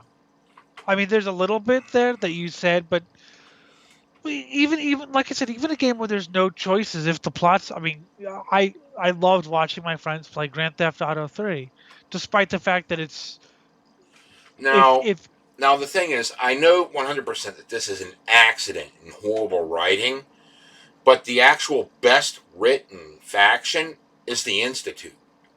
Now, from a yeah, writing perspective, you could tell they were just giving bad guys bad things to do. Okay, but if you actually hung out with, like, Mensa quality science nerds like I have, especially during my drug dealing years, oh my fucking god, does it make sense? Especially once you remove morality from the equation, they're able to do the experiments they want, and how much that they're willing to waste grant money on whatever.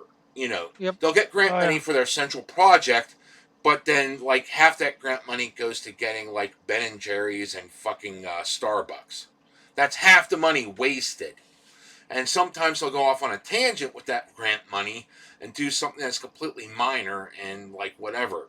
So whenever you say, "Oh wow, it makes no sense that they'd have this hyper advanced synthetic janitor," it makes total sense that they'd waste money on making a hyper some. Because you look at it this way, the Mr. Handys and shit, they don't clean beakers well enough. There'd be particulates that would throw off your damn readings. So you sit there and you reason, well, back in the old days, we used to have the intern do it. And the intern was human. So make something more human-like and give it more human reasoning, then maybe it will be a better janitor. But then yep. that fails the first two generations. So then they have to give it something closer to human imagination, so it's paranoid to double-check things. You have to give it the sensation of taste, smell, hearing, all that shit. Touch, being capable of touch things, so you have to grow synthetic tissue over it, so that way it can register and do things like a human, and now you have the perfect janitor. It makes complete sense if you actually hung out with like fucking Mensa quality science nerds, because that's how they think. Yep.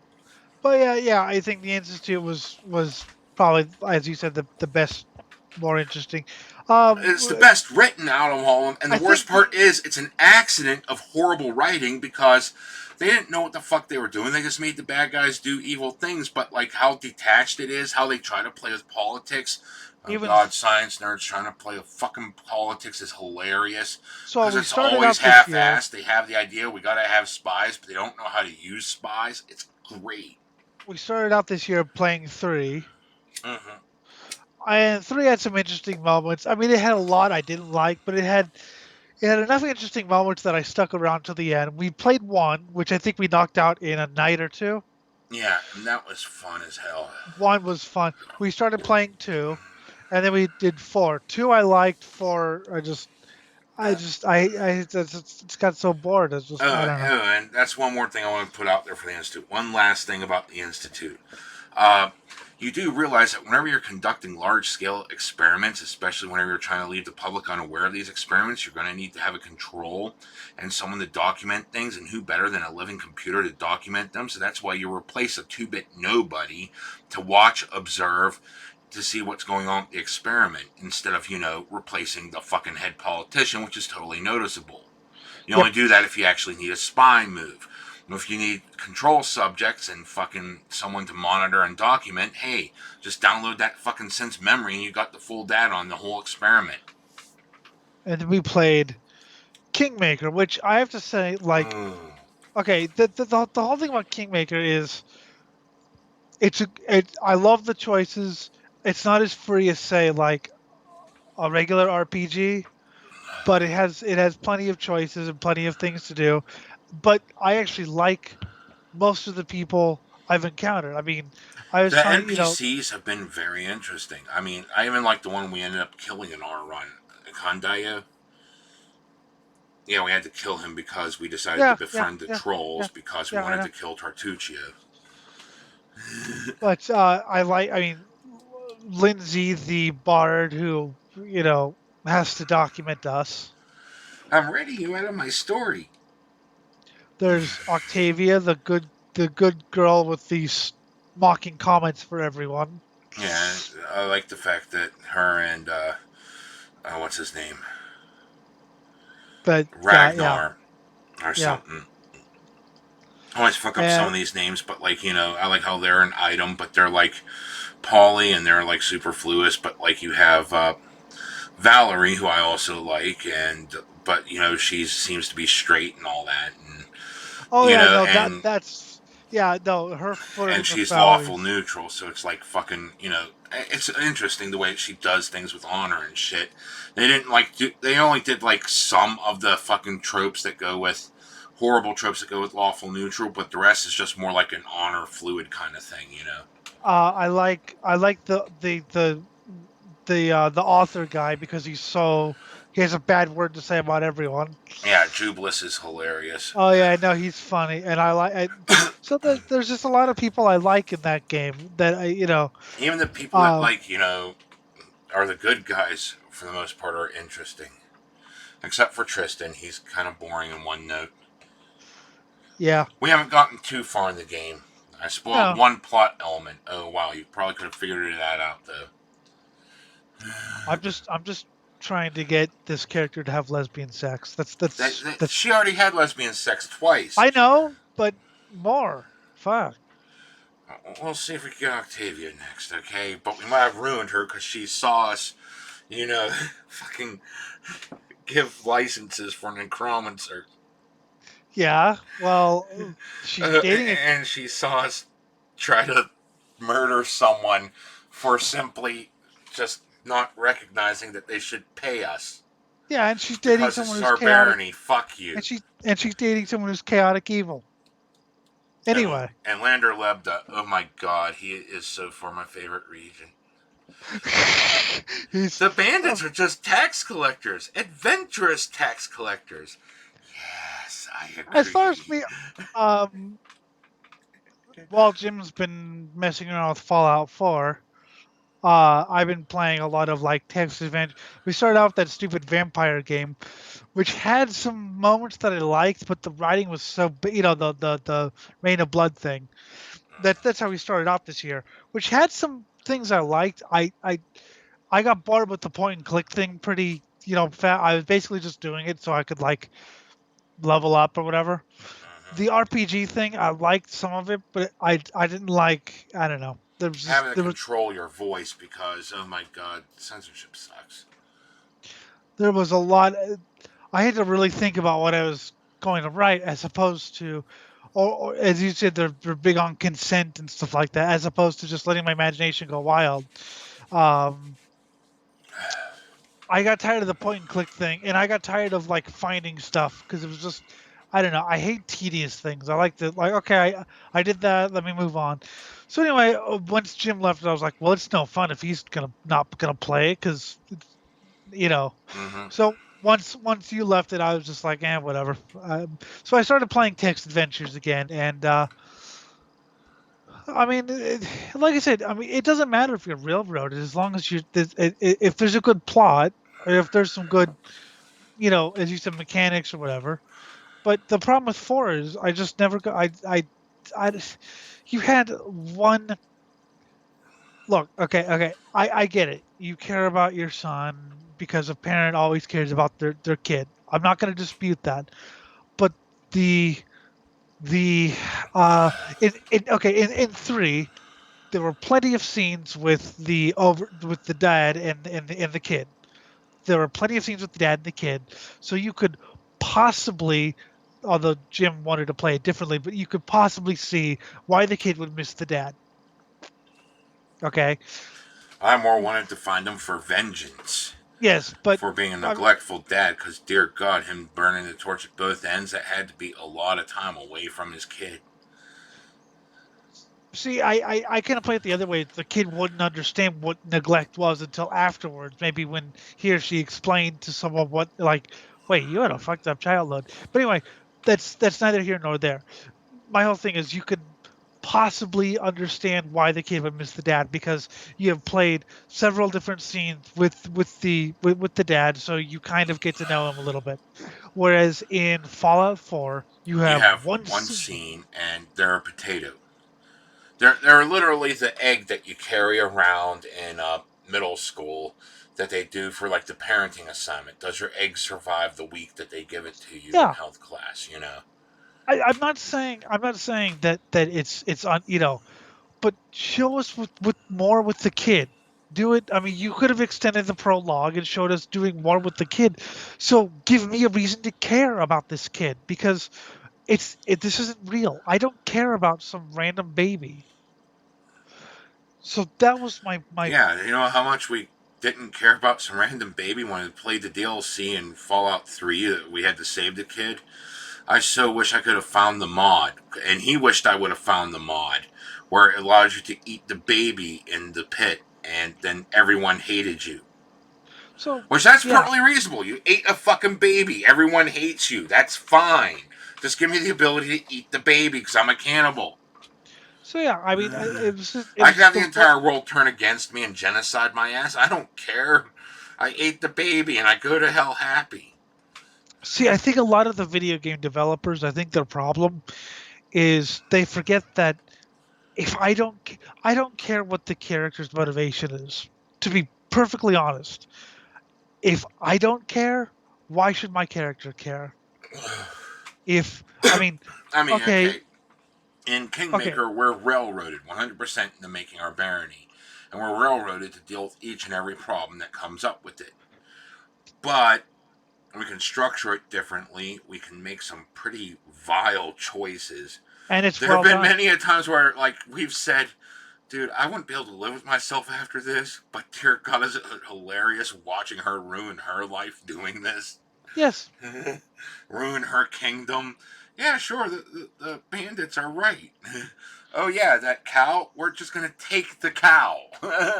Fuck it, you're but not going to argue any more of this cow because it's mine now, bitch. it also goes back to real life. Okay, in real life, I wouldn't be I would fucking be taking someone's cow. I'd just return it no, to no, the no. person who I'm owned it. talking about four. I'm talking Oh. about four in real life. In real life, yeah, if my kid was taken away, I'd be I might. concerned, and it would still feel like yesterday. But as I sat there for probably about a week with the trauma that 200 years have passed, I eventually start thinking that maybe my kid was taken out 50 years after I was frozen, and like they lived a long life, and maybe I might want to find my great grandkids, or Okay, maybe they yes, were turned into a super mutant after I found out how super mutants are made, and but but as or a ghoulified once I met my first ghoul that actually wanted to talk to me, you know? but as a video game, it's just I find myself not caring. I don't care. Okay, the kid was taken. I've had one scene with the kid. If you showed him a couple more times, if you showed him maybe, oh, he's learning to walk. and, Oh, and I, and you know, with me having my kids taken away from me and not seeing them for years, yeah, I have a real life event where I could totally sympathize, but I lost total interest in all of that. You know what I have more fun doing? Solving the problems of Far Harbor, and then creating my own raider colonies with Nuka World.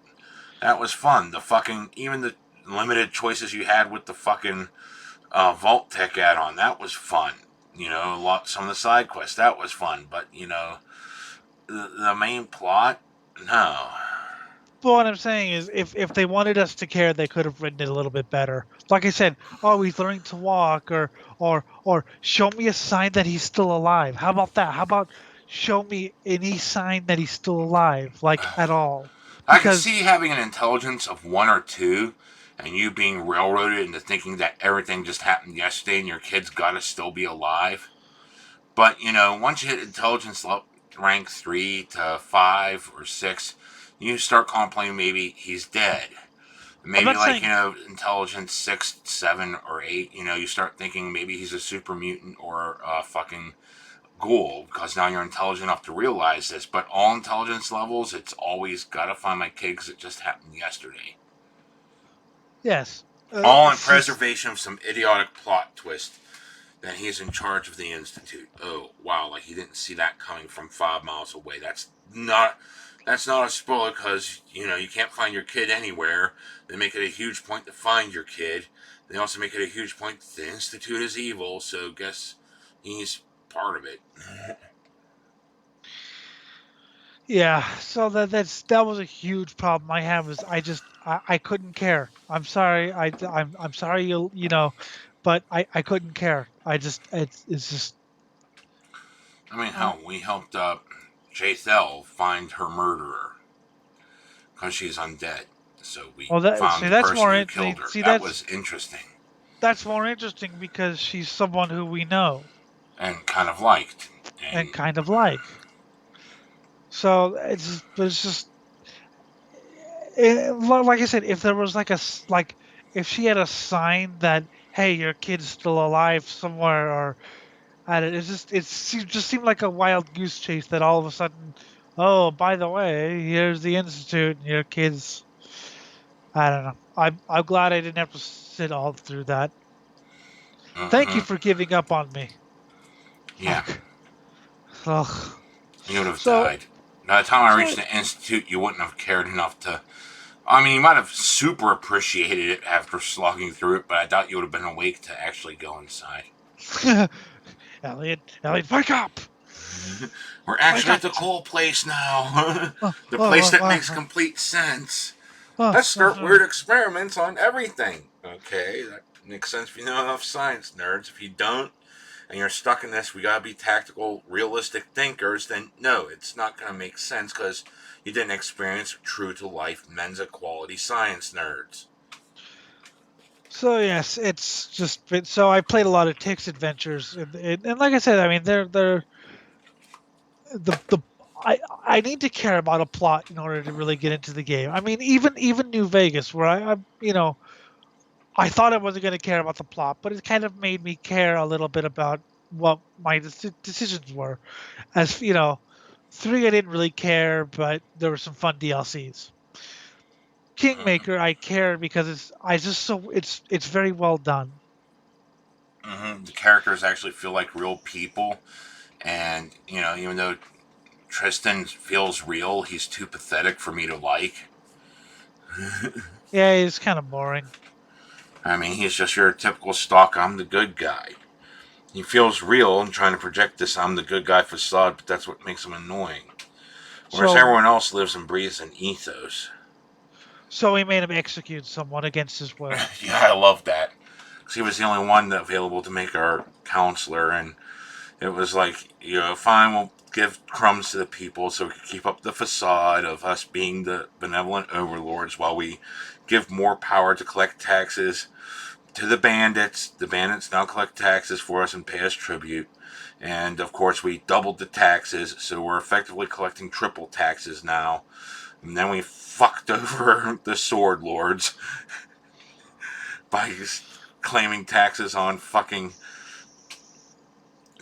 We did it the peaceful way, the nice way of, telling them, okay, we'll let you have it this month, but we want it next month. Well, you better start repairing the road. Fine. We'll act like we're preparing the road until you forget and don't care.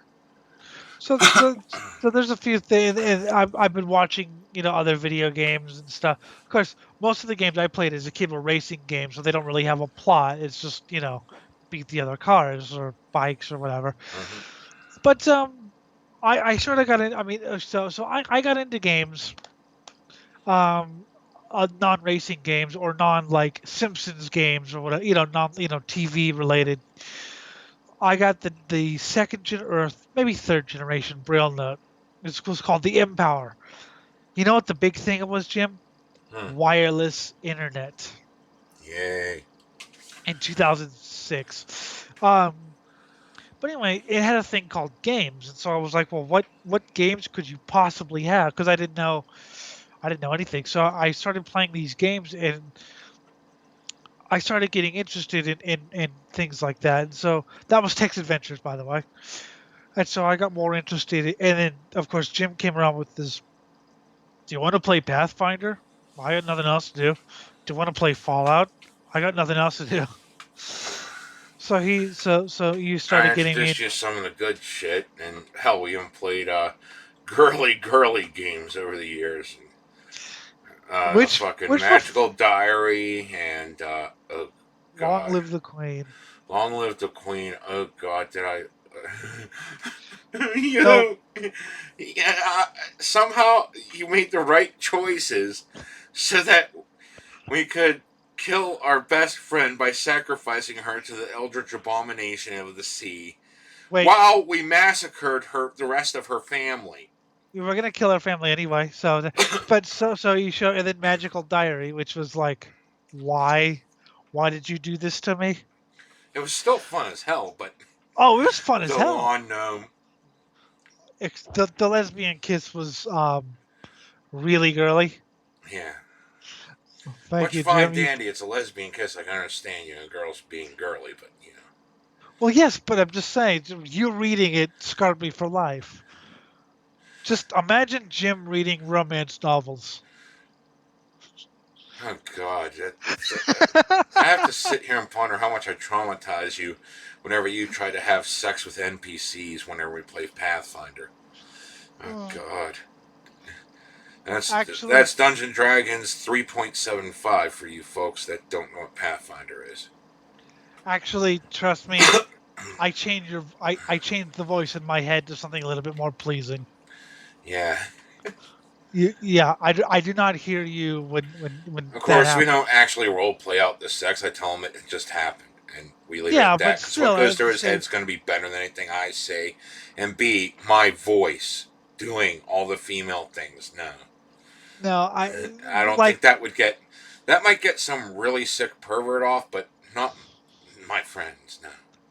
with Mare Seal. Whenever you were talking, you doing her voice, I have mentally blocked your voice out. I do not remember your voice saying those words and replaced them with a more pleasing voice. So it's okay.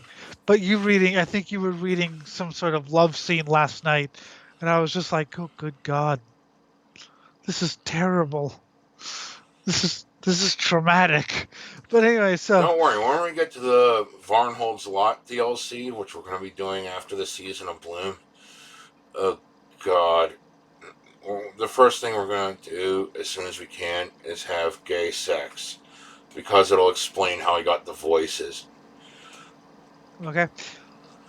So I've lost my train of thought now. Thank you for that. Okay. Anyway, other games we played. We played the Stanley Parable, which is fun. We played some alien game whose name keeps escaping my memory, but that was fun. I hell, I mean, hell. Okay, talk about railroaded. How many hours was that Legacy of Kain video you showed me? Mm-hmm. And we watched that entire thing, and it felt like it was like an hour. We have to do blood one of these days. Yeah. I've just anyway. But Legacy is a railroaded game because I've seen the playthrough. Yeah, But Legacy of Kain series is all railroaded. Blood but Omen 2 is the weakest, but still it has a couple interesting points. But there's every other one in the series is like, oh my god. Especially when you start thinking big questions like a old school introspective metalhead sitting there pondering what are the consequences of having free will in a predestined world. I love the horror in the last one of one of the guys who's been talking to the squid guy who didn't know he was a squid guy and realizing this was the god he worshipped. Mm-hmm. Oh dear! I mean, just the horror of that Mm-hmm. was so. There's a bit again. I mean, you can railroad it, just make it interesting. Yeah. Even, like I said, even I enjoyed watching my friends play GTA 3 because, yeah, it was railroaded, but it was actually kind of interesting in what they did, and of course the radio. I love the radio, the talk radio. Mm-hmm. It's actually funny because Laszlo, the guy who does Chatterbox and he does a bunch of other stuff on the other GTA, he did a like little minute, like a summary in tech that exit like radio used to play during commercials or whatever. So whenever it was Chatterbox, I was like, I know that voice from somewhere. Oh, that's the tech guy. And so it's interesting hearing him swear and assault people, and uh, he prides himself making his character as degenerate as possible. That's great. But so do we. I remember reading that the GTA developers that they couldn't make GTA now in this climate. No, because everyone's so offended and you get canceled and all this shit. Which, yeah, There's no one actually fighting for them except for the actual gamers that are still out there trying, but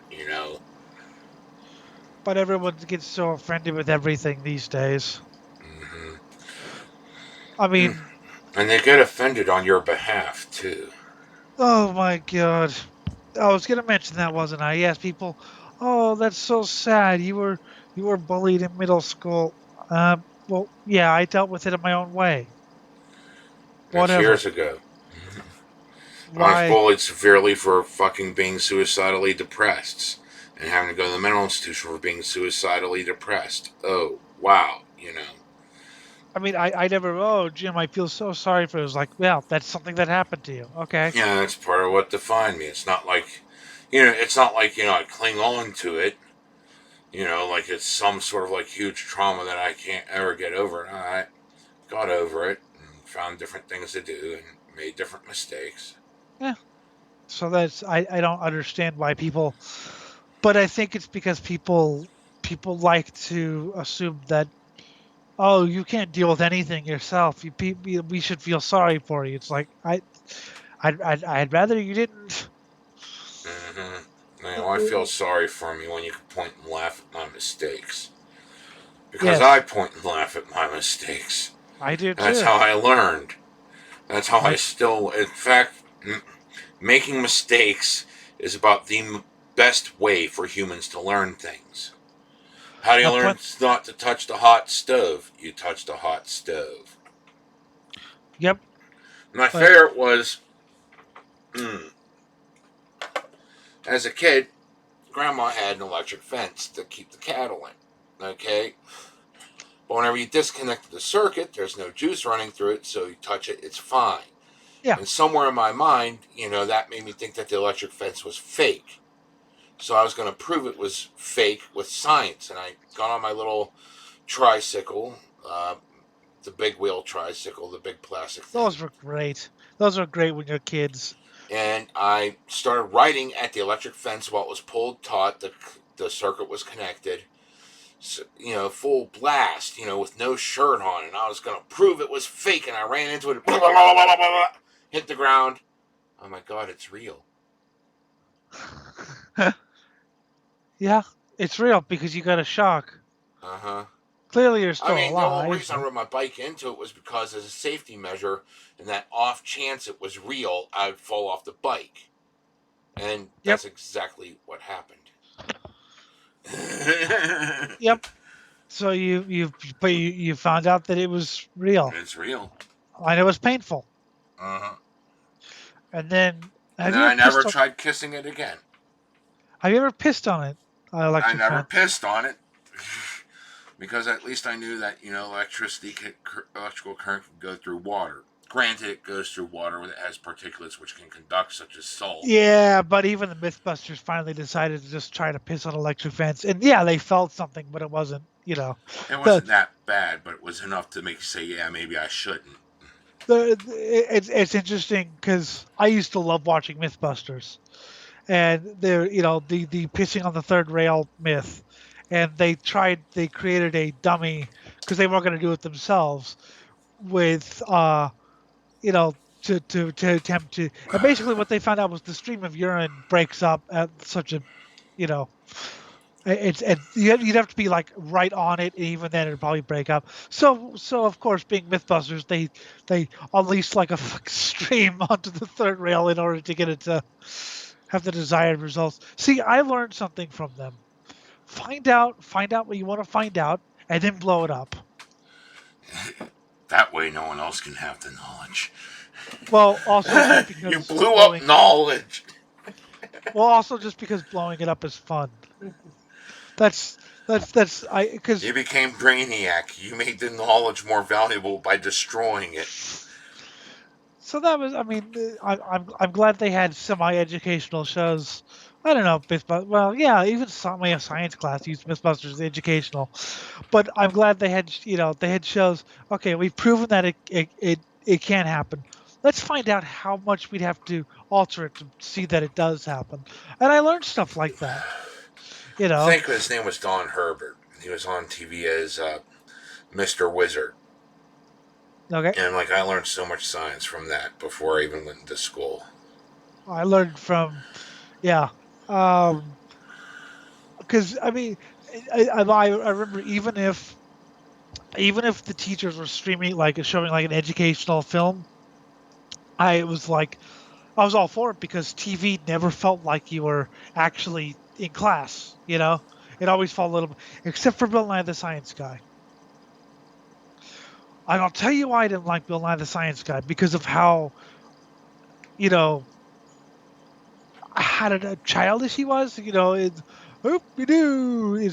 I was going through one of those like I'm so mature phases when I was like 13. So he I came mean, when off I as was younger, I mean, even looking back at Mr. Wizard now, when I get to see clips and shit, he was there and actually, you know, first off, he talked to the kids like they were kind of like somewhere, they were just unknowledgeable equals, okay? He didn't like play with them as they were kids. that's what He I hated about Bill Nye. He was he, so he didn't go all kitty eyes on him. He was like, well, you understand this is kind of how that happens, and then you add this thing to it, and that does that to it, and why don't we try this experiment and have you spin the wheel going the yeah. opposite way to simulate this, and then That's you'll see that the thing yep drains in a different manner.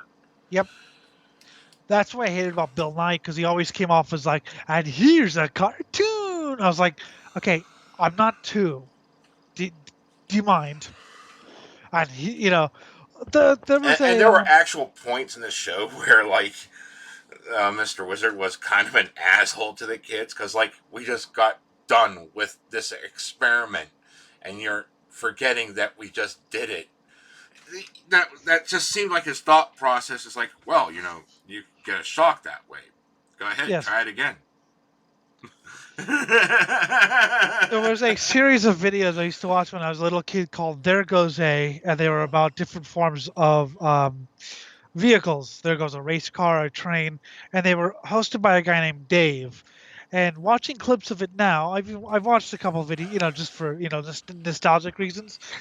And watching it now, I mean, yeah, it was silly, and he fell down and stuff like that, and and it was comical.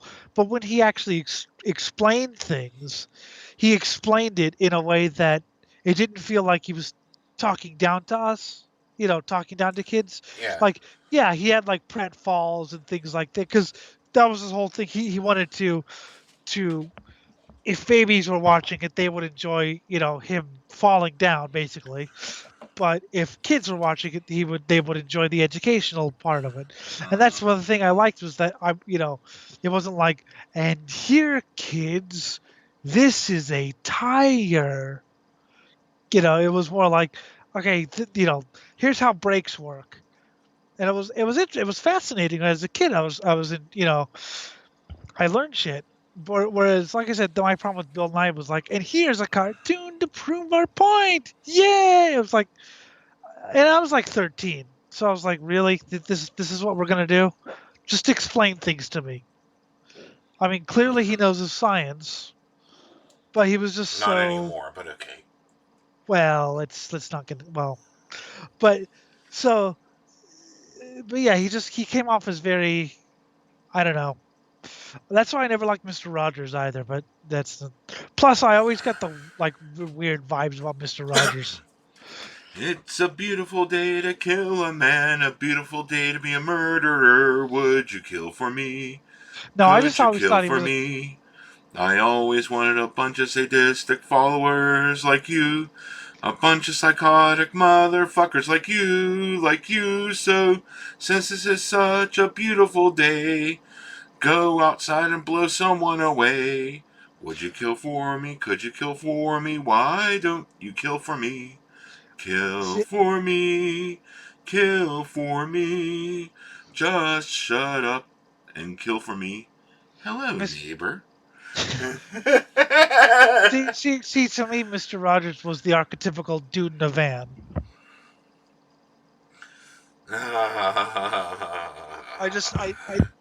There was always something I didn't like about him. And apparently that's how he talked to like adults too.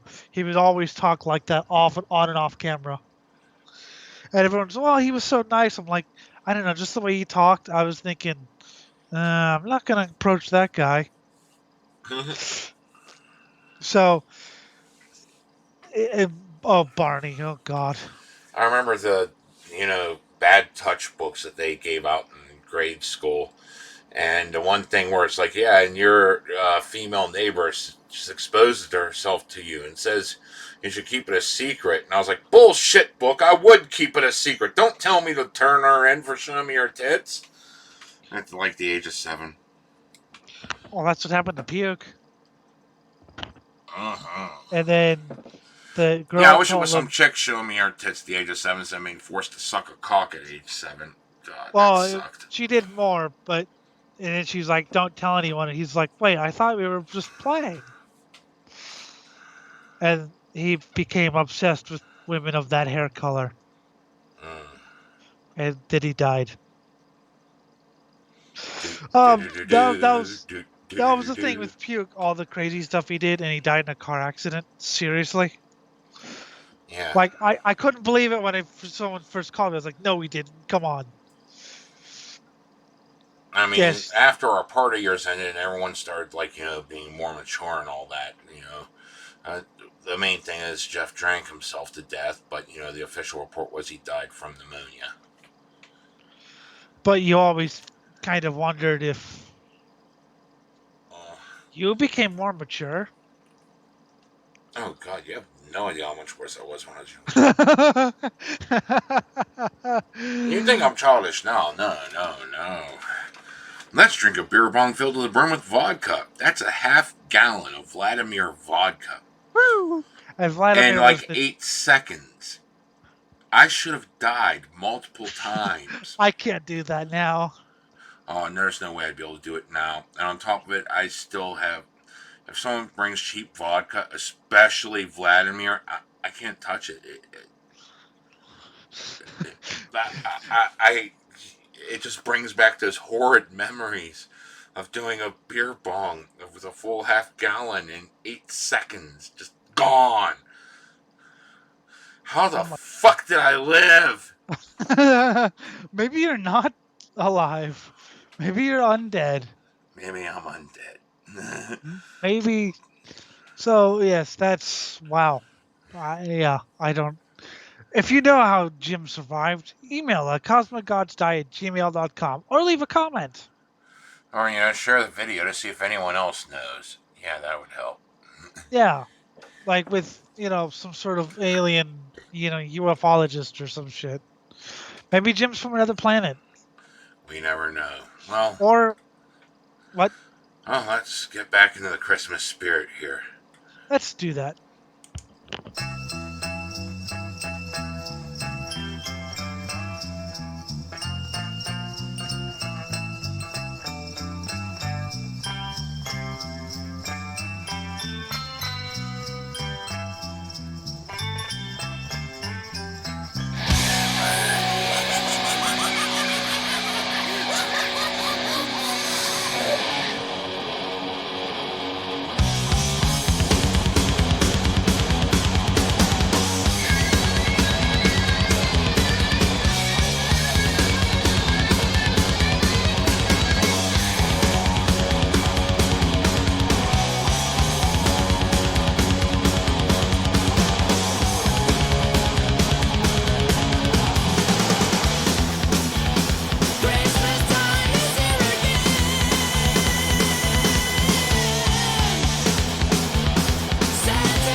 I'm dreaming of a white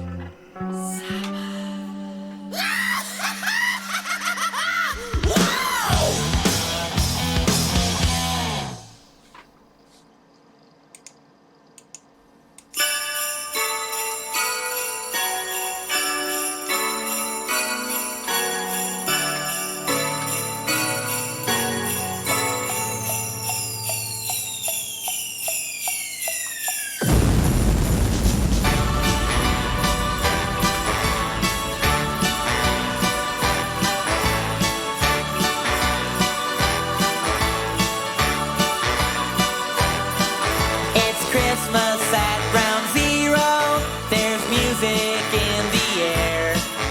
The sleigh bells are ringing and the carolers are singing while the air raid sirens blare. It's Christmas at Ground Zero. The button has been pressed. The radio just let us know that this is not a test. Everywhere the atom bombs are dropping, it's the end of all humanity. No more time for last minute shopping. It's time to face your final destiny. It's Christmas at Ground Zero. There's panic in the crowd. We can dodge debris while we trim the tree underneath a mushroom cloud.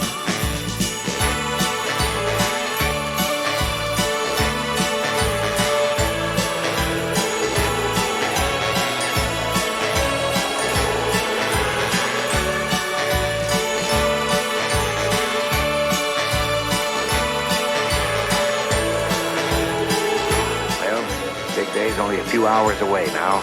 I'm sure you're all looking forward to it as much as we are. You might hear some reindeer on your rooftop, or Jack Frost on your windowsill.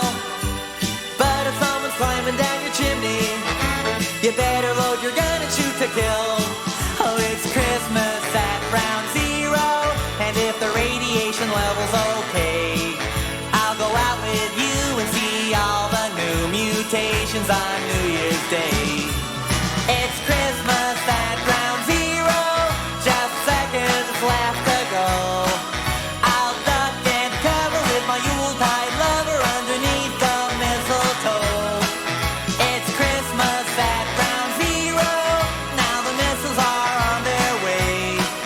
What a crazy fluke, we're gonna get nuked on this jolly holiday. What a crazy fluke, we're gonna get nuked on this jolly holiday.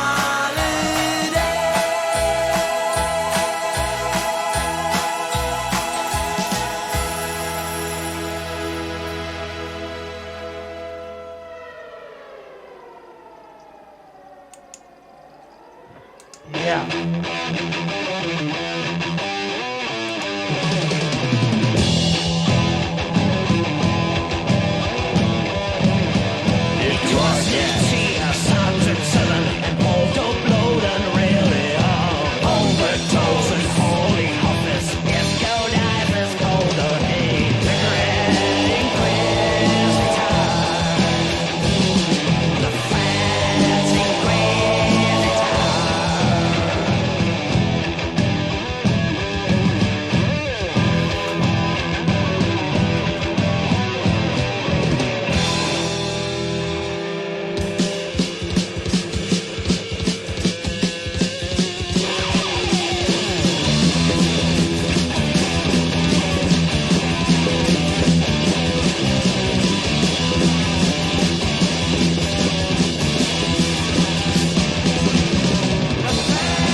All right, we have 3 songs. What was the first one?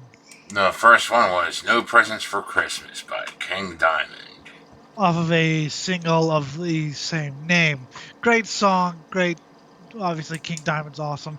He's one of those that sort of leans on the wall of cheese, but he does it so well that. What was what was the second one, Jim? The second one was Weird Al Yankovic with Christmas at Ground Zero. I figured Uh, since we talked about Fallout, we needed something that would fit right in. yep. And last but not least, Death SS with Inquisitor.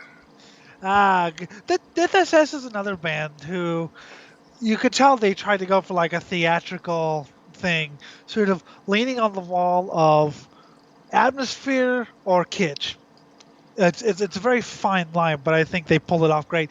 That was from the Evil Metal EP, which had a very interesting mastering fault on the second side of the disc, um, where that song basically fades in and out of the channels. So that was off the Story of Death SS compilation. Great band, early sort of black metal thing. So yes, Weird Al is on the show. I don't know if you have anything planned, but I would like to mention something that I read in the people having too much money department. Okay. There's a car called the Tucker from the 1940s. It was I built remember by, the Tucker. There was a movie about it. well, yes, Preston Tucker, and it's actually an interesting looking car. I have a diecast of it over here. Anyway, they made 50 of them. Did you know one raced in NASCAR for a couple races? No, I Didn't do did very not. well, but it what? No, I did not know that. Yes, didn't do very well, but it raced. It tried at least. Anyway, so a guy paid $100,000 recently for a Tucker replica, and you're thinking, well, that's a little pricey, but a real Tucker will go for several million. By Tucker replica, I mean it was a prop for the movie Tucker.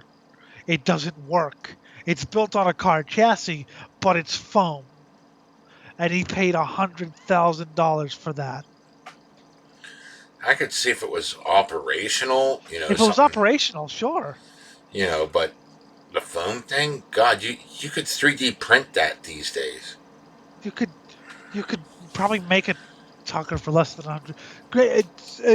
Of course, there are replica Tuckers being made that are operational, but for foam and for fucking because it is built on I think a Ford chassis.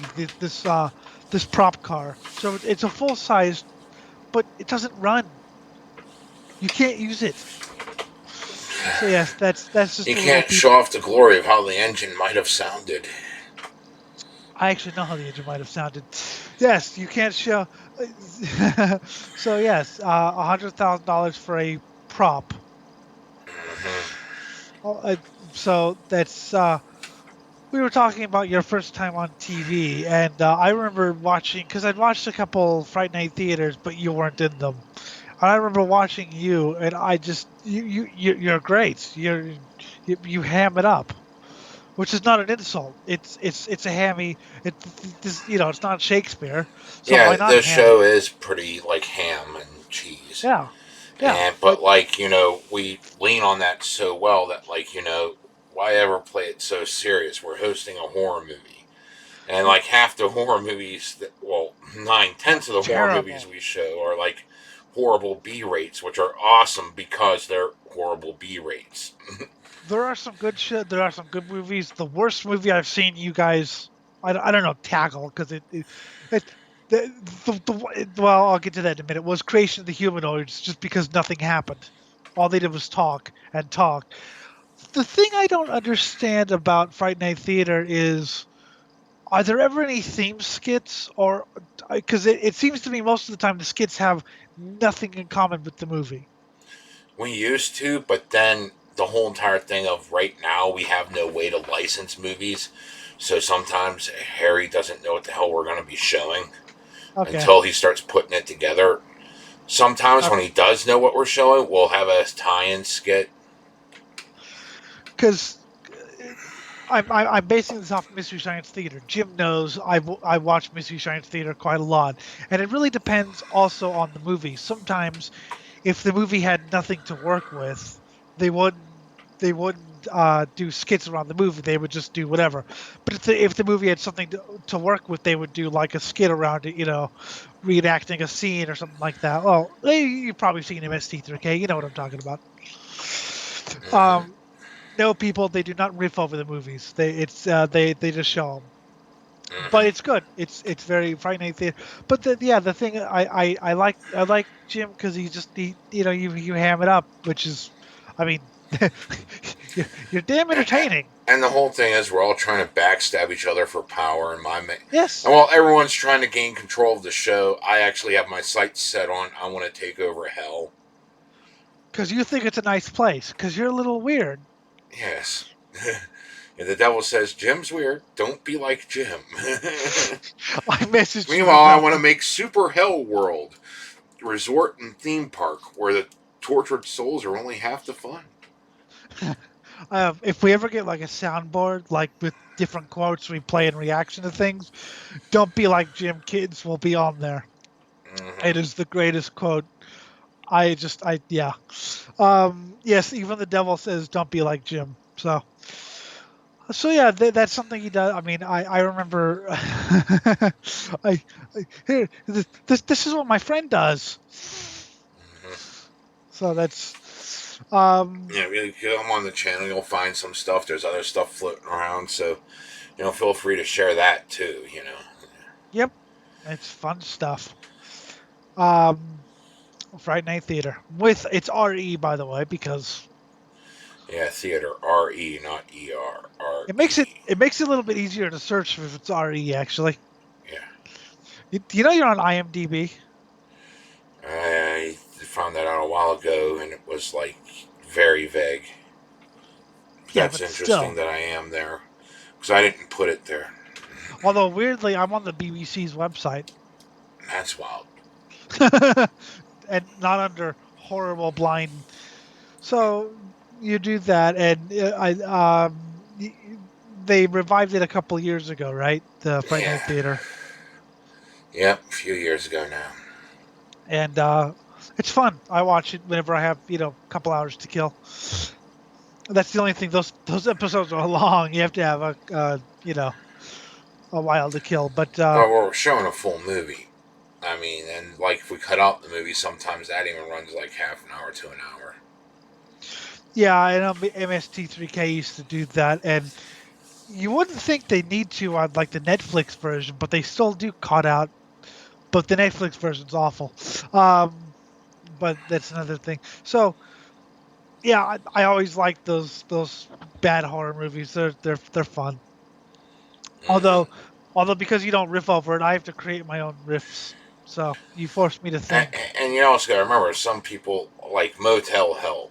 That is like cheesy as all fuck. Motel Hell is awesome. But it is so goddamn awesome because of it. And going back to taking a chance, yeah, it's so horrible and cheesy, but it's a classic that has a huge cult following because it is just that cheesy. So yeah, you take a chance, there's and you might make something so horrible that it's awesome. There's different levels of bad. There's bad as in like bad as in Fallout 4 bad. It made Elliot fall asleep, and then there's bad as in Motel Hell, which is awesome. I hate the phrase "so bad it's good" because it makes me sound like one of those like just ironic. But Motel Hell had, I mean, or Ed Wood, obviously he made some bad movies, or you can have a really bad like Monster Go Go. If you ever seen that one, that is one of the worst piles of shit I've ever seen. There was no monster. What got me into horror? Because obviously I can't see none. The band The Misfits got me into horror. And then Cannibal Corpse, because Cannibal Corpse obviously sings about puppies. They sing about horror, gore and stuff like that. And that got me really into it. And I usually prefer books because obviously I can't see I just have to imagine the screams, the ripping sounds, and just have to imagine what's happening. But with books, obviously, everyone's in the same boat, the same zombie-infested boat. And when Jim tells me about horror, it's you know, you tell me about stuff that you've watched. I still want you to watch one of the August Underground movies, I'll probably which get around to it. yes, which apparently are incredibly realistic, Yay. which is totally fucked up. So, how are we still alive? Well, Satan loves us, or at least me. I'm just mutated. Every unhealthy thing I do has to be why I'm still alive. If I started living a healthy lifestyle, I'd probably die instantaneously. Well, keep going, because it's. I mean, well then, Lemmy lived to be 70. Yeah, I remember his doctor said to cut out the drink and smoking. He switched to light cigarettes and vodka to replace his full flavor Whiskey. Marlboros and whiskey. Yeah, and I think he went down to like a pack a day. Yeah, And that's actually impressive seeing him. I have a theory. I have a theory that whatever power you believe is in charge, the fates. Okay, 70. Okay, he actually lived to be 70. Okay, we can take him now, because he died like 2 days after his 70th birthday or whatever. My feeling is that the fates wanted him to live to be 70. I mean, the thing Just about to living, shove it in everyone's face that, yeah, your healthy living means nothing. Look at all these health freaks that die at the age of 20, and here's a guy living as unhealthily as possible going to 70. Fuck Scott you. Scott Ian told a story where he was like early in the morning and Scott wasn't feeling very well, and Lemmy had I think it was like 9 or 10 in the morning, and they were going to a festival, and Lemmy was offering Scott some whiskey at 9 in the morning.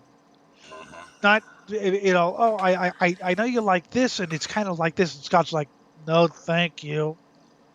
It's 9 in the morning, and so see the thing about Lemmy is there's a lot of people mentioning him because they know him from internet thing.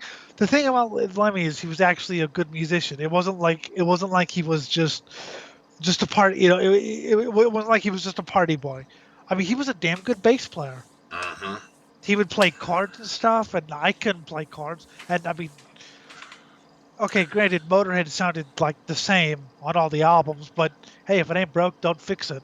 Exactly. But he lived. Civil War. I think we should go out on something like that. Yeah. Yeah, that's good. That's good. I gotta listen to some of that. Gigi Allen lived to be 37, almost 37. Bobby Sox of the Teenage Queers lived to be 46. But yeah, Lemmy lived to be 70. Of course, Keith Richards is still. Ozzy Osbourne is still alive. Of course, there's a theory that he's actually a robot. I think although whether Ozzy's brain is still alive. I was actually watching an interview with him from like the mid 80s, and it's amazing I can actually understand a word he was saying. Damn. Whereas now he can't sing anymore either. They have to alter his vocals so much in the fucking studio. That's great. So how are we? And as I said, I try to find things that I can, nothing surprises me more than when I find something I have to stand for or something I can't do. Like you've mentioned stuff like, okay, here's a good story. He who must not be named, Anarcha, wanted us to go and do whatever was the hot thing, whatever would sell. He wanted us to be like the drunken peasants. Remember them? I wanted never us to really saw them. Actually, no, I never did see them. I just saw knew he 5 worshipped minutes. them. I saw 5 minutes of a show, and I thought it was. I mean, I like the I audio watched a production. couple things from the Amazing Atheist. I think it was part of that. It was just like, Yeah, meh. they was. And I loved how he kept thinking that like we were both atheists. That was fucking hilarious. I was for like a minute, just because I didn't want to accept whatever. Anyway, yeah, I watched like a minute of it, or 5 minutes, and I was like, well, the audio's good, but I'm not into. But anyway, so what he wanted us to do was basically be an atheist slash political show and talk about whatever's the current event, and I can't. Get outraged. I can't get outraged about things that I don't care about. I mean, I've tried to jump on the. We've tried, Jim, as you know, we've tried to. And Well, it maybe wasn't maybe even we should, outrage. It was just a headache that people are still this stupid. no, but you've tried and I've tried. Oh, maybe we should jump on this bandwagon and talk about this. And I'm like, if we have to, but I can't get excited And the about it. I same don't. thing that you got excited about, I got like whatever about. And And that's then why other we kind of teams. started switching from doing a shit ton of articles to this kind of format because, yeah, the world's kind of just getting boring. I think this format works better. I mean, we may still do articles, but trying to find stuff that I didn't care. Like most of the political stuff, I don't care. It doesn't really interest me. Um, and I mean, I find it interesting hearing all the doomsayers and everyone trying to come up with this angle and that angle, and I find it fascinating. Sometimes I agree, sometimes I don't, whatever. But it was at least interesting hearing the argument and points made, or getting a broad cursory of like what the hell's happening in the world. Just because I don't watch TV, so I gotta find out somehow. see, I do, or I don't, but my mom watches like CNN, so I get a fair helping of that already. Um, and it's just I don't know. I got to the point where it was like, nah. So I like this. I like examining our brains and how we think What makes us tick? And how many times because must I jerk off into an electrical socket? yes, but at the same time, if an article pops up that I think is interesting, I'll send it to you or whatever, um, or funny, obviously. Not I haven't checked weird news in a while because everyone's hiding out from the virus. I But mean, my favorite thing about politics is hearing about like how certain politicians were dignified. No, they were charismatic liars. They put on the facade of polite society to con everyone out of cash so they could make their friends and themselves rich off of taxpayer dollars. That's how politics has run in this country for longer than I've been around. one of the reasons why you're still alive is because you don't party like that anymore. I mean, I was reading about Harley Flanagan from the Cro-Mags, and he had a really rough life, but he stopped doing a lot of that stuff. Same with Halford. They don't party anymore. They have the scars and they have the stories, but at the same time, they're still here and around to tell the tale. Same with you. You don't party anymore, but you have enough stories, but you're still Ah, yeah, the alive. worthless piece of shit hanging stuff from his balls. Ow. And then someone decided to sit on it. See, the whole thing was he was trying to convince us that his nuts were pierced, and we were like, okay, your nuts are pierced, whatever. And he thought us going whatever was us disbelieving him, so he decided to prove it. He took the chain off his wallet, attached one end to the piercing in his nut sack, the other one to a chair, then grabbed the tree and just had the chair dangling there from his nut piercing. Now, the politician's son was wasted out of his skull and wanted a place to sit. Lo and behold, there was this chair with a golden aura around it, floating in midair. It took him a while to figure out why the chair was screaming death threats at him. Of course, I still have no idea why the hell the worthless piece of shit didn't just let go of the tree to end the pain right then and there, but, whatever. We were all fucked up on drugs. How loud were the screams? Oh, no. We're not to the real scream part. This was just him yelling death threats because he wasn't tugging that hard. Because what happened next was whenever he finally let go of the chair, the politician let go of the chair, worthless piece of shit finally got the idea to let go of the tree, And then he picked up the chain wallet and started twirling the chair over his head. As he chased him around, screaming, "I'm going to kill you, I'm going to kill you." Then he released the chair at his head, forgetting it was still attached to his balls. And that scream could be heard for 3 counties.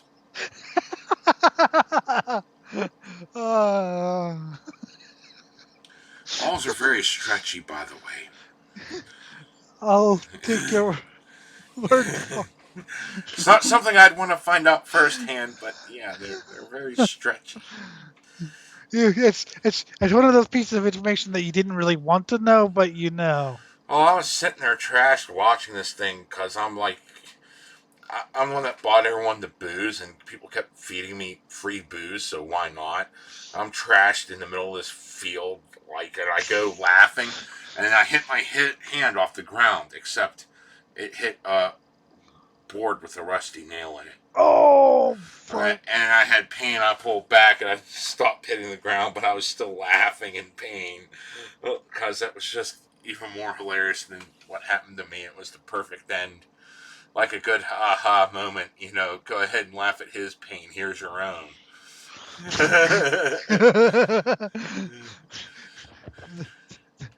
the fates love doing that. Yes, go ahead and laugh at your own pain. Here's some for you. But there's also one more thing I'm amazed about. You want to know what I'm amazed about?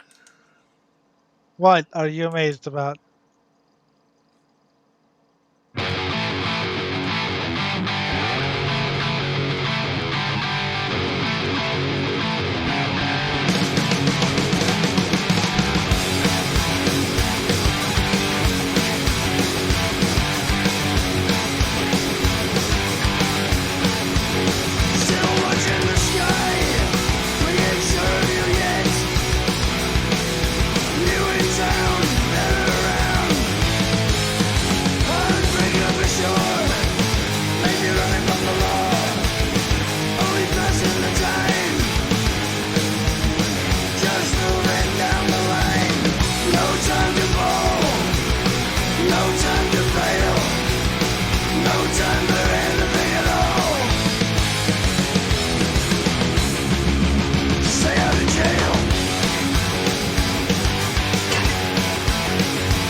twisting, out of work and down.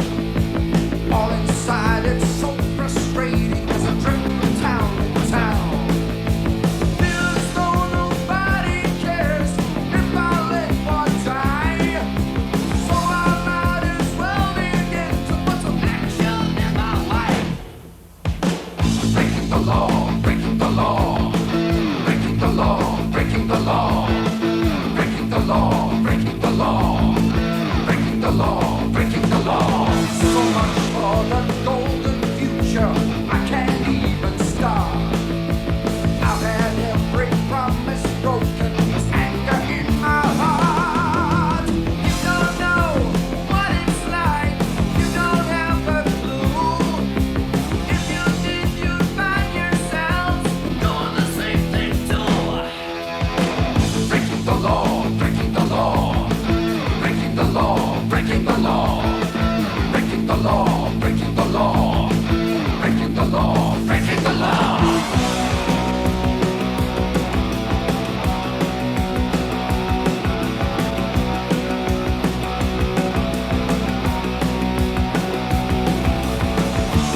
You don't know what it's like.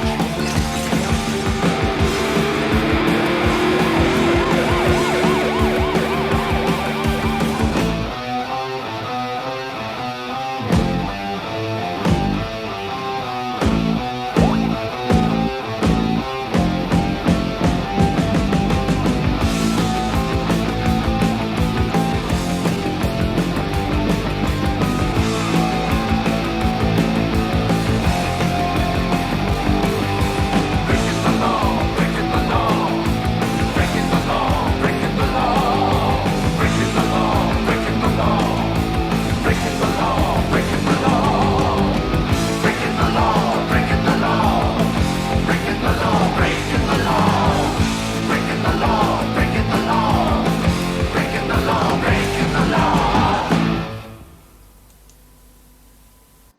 Police drive by, I hold my breath. I've got 10 warrants for my arrest. They stop at the light and rip it around. And 10 minutes later, I'm heading downtown. Free ride!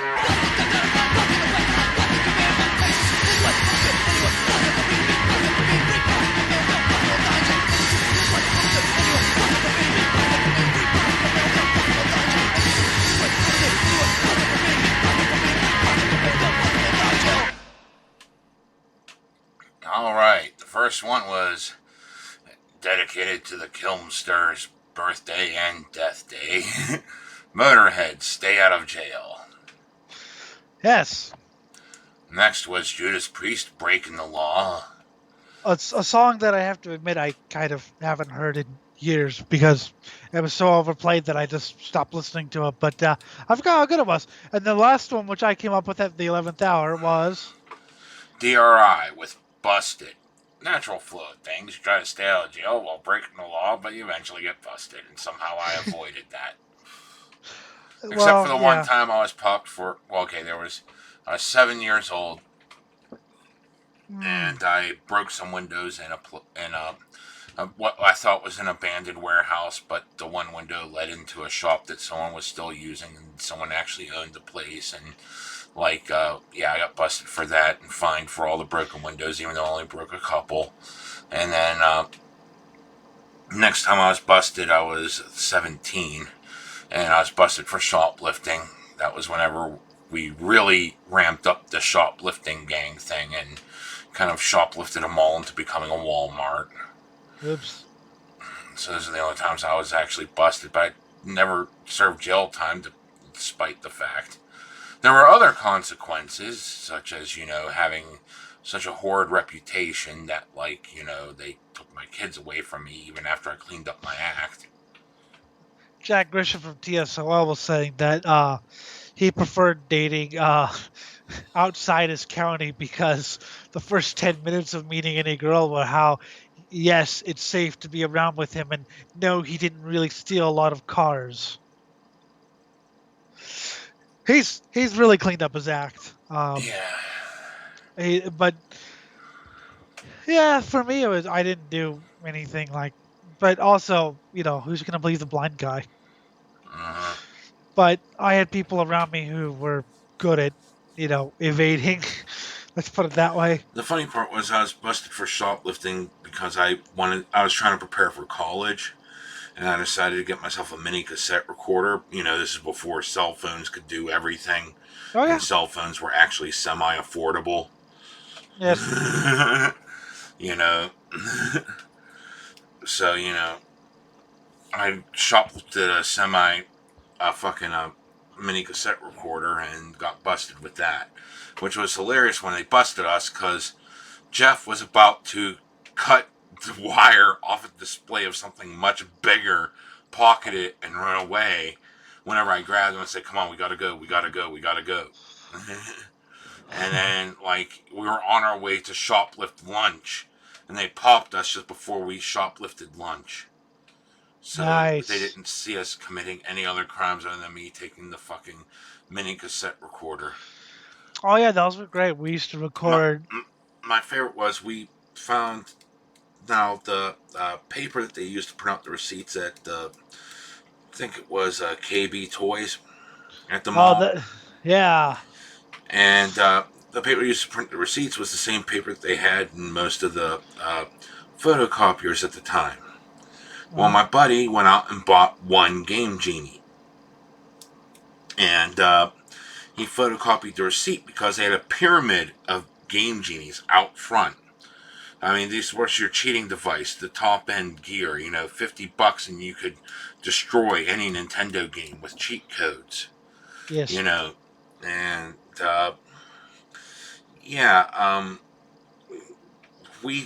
he just, while I distracted the owners by doing my typical act like I'm shoplifting and drop the item in the back of the store and have them search me when I walk out and find nothing on me, not even an ID, you know, while I was doing that, Jeff went full balls to the wall and just took his arm out and jammed it on his, fucking pocket while no one was looking.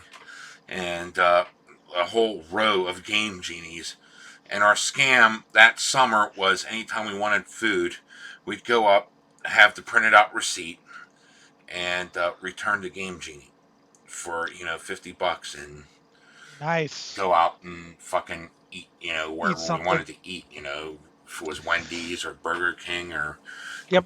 Denny's or whatever, KB, by the way, had the best collection of old muscle car diecasts I've ever seen. I used to go there and they had detailed because for those of you who don't know me, good. I collect diecast cars because of course I can't see what they look like. So they no, that's I mean I don't think you can get away with something like that now. Oh no, there's too many. The cameras are a lot smaller now, and if I was paying attention, I'd have realized that those mirrors were two-way. But you live, you learn. But Well, yeah, they were a bit and- clunkier, and you could notice where most cameras were, and that's how I got my first Super Nintendo. Was okay. The whole thing about why I shoplifted a Super Nintendo was I really wanted to play Final Fantasy II because I played and killed Final Fantasy 1. Final Fantasy 2, which is technically Final Fantasy 4 Easy Mode. That's the actual title because it was released on the Super Nintendo. And well, what happened was I really wanted to play that because I played the first one, loved it, wanted to play the second one, but I hated the fact that Nintendo decided to censor Mortal Kombat. Oh yeah. So my stand against censorship was I was not going to pay for a Super Nintendo. So we shoplifted it. Yeah. And what it was back in the day before they had everything behind glass curtains and had all these things on it that made it near impossible to get out without setting off an alarm. I grabbed it off the top shelf because I was tall enough and looked at it, then put it back on the shelf. While I was putting it back, I pushed it back just far enough to get one to fall off the end over into automotive.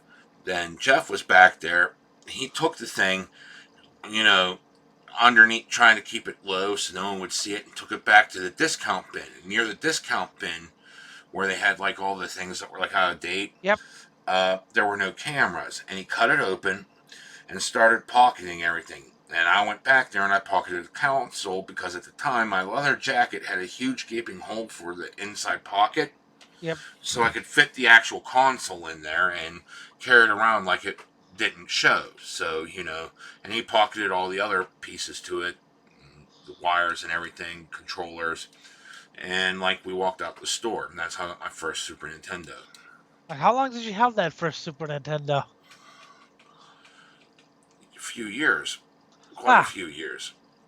it's always good when you get your lack of money's worth. I know. Now, the funny part was this. I didn't know money was still going to Nintendo when I actually bought Final Fantasy IV, aka Final Fantasy II US. Yeah, that's good. Because I wanted to make certain Square got money for it, because I loved Final Fantasy I and I wanted to play the second one. Hey, that I was know a a really guy good who stole a stereo 30 years ago. He still uses it. So, but yeah, this, and of course you of course turned you shoplifted a mall to becoming a Walmart, trying to go after the big corporations, Mm-hmm. not Not realizing realizing that. I was actually hurting the little guy the whole time. Yeah. Well, That's what yeah, happens when you're so filled with self-righteousness and you're on the right side of history and all that horse jab. You lose sight that you're actually destroying the same exact people you want to help. Eric Keller from Fear of God called it being high on moralism, which people confuse for politics. Which, if you want a good example, bands like Drop Dead are very moralistic, but they think it's just being political. It's something a little bit more than that, people. Um, yeah. So yes, so you fucked over some people. I fucked over a lot of people. But, I changed my ways and all that. But, who cares? Yeah. I still Well, sinned. Oh that's well. I don't care if I'm forgiven because I just gotta keep going and doing the right that's thing part of now. the, I've that's changed some, part of my that, outlook because I realized I was actually the bad guy instead of the good guy I wanted to be. well, that's something that nobody believes in, living and learning or making mistakes. Or, I mean, even religions talk about, when I was a sinner or whatever. But nowadays, you must be as innocent as the day you were born. You see, that's one thing that like Western society is built on is this path to redemption thing, where you're capable of changing your ways and attempting to amend for past mistakes in Yes. one way, shape, or form, and you're welcome back into society. But polite society, once it infects the lower rungs, it's impossible because polite society has always been nothing more than a low down, double dealing, larcenous, backstabbing, perverted sack of fucking social climbing bullshit. Because polite society is, guess what? Directly descendant from old school nobility. What did nobles do? They lied, cheated, backstabbed, went through fucking pedophilia and all this other crazy shit because they had the power and could get away with it. Yep. And they were always lording over people. And any Yep. time someone made a mistake, it was never let down. That mistake meant you are now beneath me. You have to follow me. And that's the way polite society's always been. It still is today. That's why, oh, well, that person was your hero just 5 minutes ago. And now you just found out they made a joke that was inappropriate 30 years ago. And now you have to punish them for it, and they are now fallen and their lives are destroyed. Ha ha ha ha. You really taught them, even though they were on your side fighting for your exact goals. I mean, I used to be that way. I used to try to, but I realized that on the left, even if I did all that, and on the right, even if I faked a religious conversion and had, Mike Pence for Satanhood tattooed on my forehead, I'm still going to go down. They still wouldn't accept me. So I've said too many horrible things. So I might as well just stick to my guns and have fun. And try to live the best life I can without, submitting myself because, I did a lot of horrible things because I was high on fucking moralism and fucking self-righteousness. Well, And that's what made me justify a lot of the bad things I did, because I did the right thing. that's something you have I was fighting for the right cause. And I warned look me back, it's like, no, about. I wasn't. I was just having fun. That's something you have warned me about as I get older and actually start caring about people. Is just don't try to go. Because it's very tempting to sell out because, oh, wow, I fucked up. I mean, that's what I did with my ex-wife. I realized, yeah, how bad I fucked up, and I had to do something better for my kids. And, I sold out so bad, I lied to myself. The good thing about that is I tried that about 8 years ago, and see how it worked. Yeah, it doesn't. Because No, it once you doesn't. realize how fucking much you've sold out, it took me losing everything, including rights to my own kids, I know. just I know. to fucking realize, yeah, me selling out was a bad mistake. I should have never trusted in the government. I know you didn't get what I was getting because you thought I was saying, well, if I just stop listening to metal, that's selling out. But that was part of a bigger picture with me. Whereas the person I was with literally said that metal was evil, and I tried for a minute to, well, maybe I should listen to like nicer music, and then I heard Death Magnetic era Metallica. I was like, oh yeah, I missed this. And that was Death Magnetic era Metallica. It wasn't like, Ride the Lightning. If that was just your life was good to me after attempting to not that was a sign. But it was more than, I mean, she was she wanted me to go Christian, which whatever, and become some sort of evangelist. That wasn't going to work. Yeah, when I was in the 12 Steps According to Jesus cult, I had quite the charismatic following of people because I gave sermons there and all this shit. And I came to the realization that if I was actually a prophet, like the one guy said all it would take is one rage-filled moment and I'd destroy everything. So I distance myself from that shit because I didn't want to be that person that just, destroyed his own life and pulled a Jim Jones. And then she came to me crying a year later saying that she had given into temptation to listen to evil devil music. What was the evil devil music? Venom, perhaps? Slayer? Dissection? Pantera. Pantera. Was evil devil music. Man, I like me some Pantera, but no. Yes, because you're lame, Jim. Yes, No, I am lame. Yeah. Then she came. Oh, I really like this Pantera, but I'm horrified because it's Satan music. I was like, okay, I can see that we're not going to. Yeah. But yeah, I tried that about 8 years ago and it didn't work, and I spent about 2 years trying to find myself. Thankfully, in about 2015, I awoke, and then after meeting you, I wish I could have gone back to sleep. But that's neither here nor there. So Christmas. Merry Christmas, people. Yes. Fuck. You know what? Fine. One more song Yeah, before we go. One more song? I don't have one more song. I will have one in a minute. You'll have one in a minute. You suck otherwise. You should have had that prepared if you wanted one more. I didn't even think about it until just now. Yeah, one more song. Okay, fine. One more song.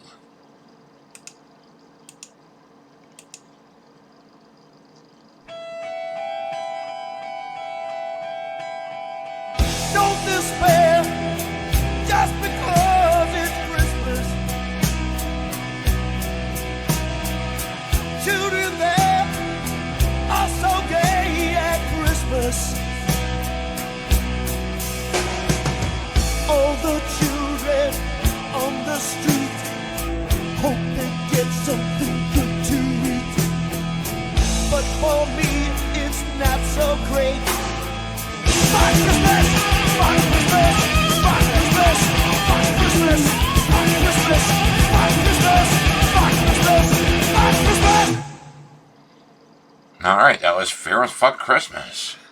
I mean, it's just another day for me, really. I'm not gonna actually, do anything. I'm gonna get some T-shirts and other random crap, and I'm gonna give the gift of my cock to the girlfriend, and I'm going to fucking. I already gave presents to my mom and aunt. They lost the lottery. Yeah, I'll probably get some stuff, but other than that, probably just watch the Blood playthrough. That's fun stuff. We need to watch that together one day. Anyway, that's about all I've got for here. That's about all I got, too. All right. That's been the Swine Brothers Show, episode 178. Email at Cosmicgodsdie@gmail.com. Facebook is Swine Brothers. And like, subscribe, and comment if you enjoyed the show. That's right, kiddies. There ain't no free rides here. Nobody knows. Hey, like I said, if you enjoyed it, comment. Because we want to hear from you. Need some interactions. That way I know who's bitching at us. Yes, questions, comments, threats. Anyway, for the gym, seeing I'm Mutant, I've been Ellie the Blind Kid. We will see you whenever, whatever. Happy whatever miss. Don't die.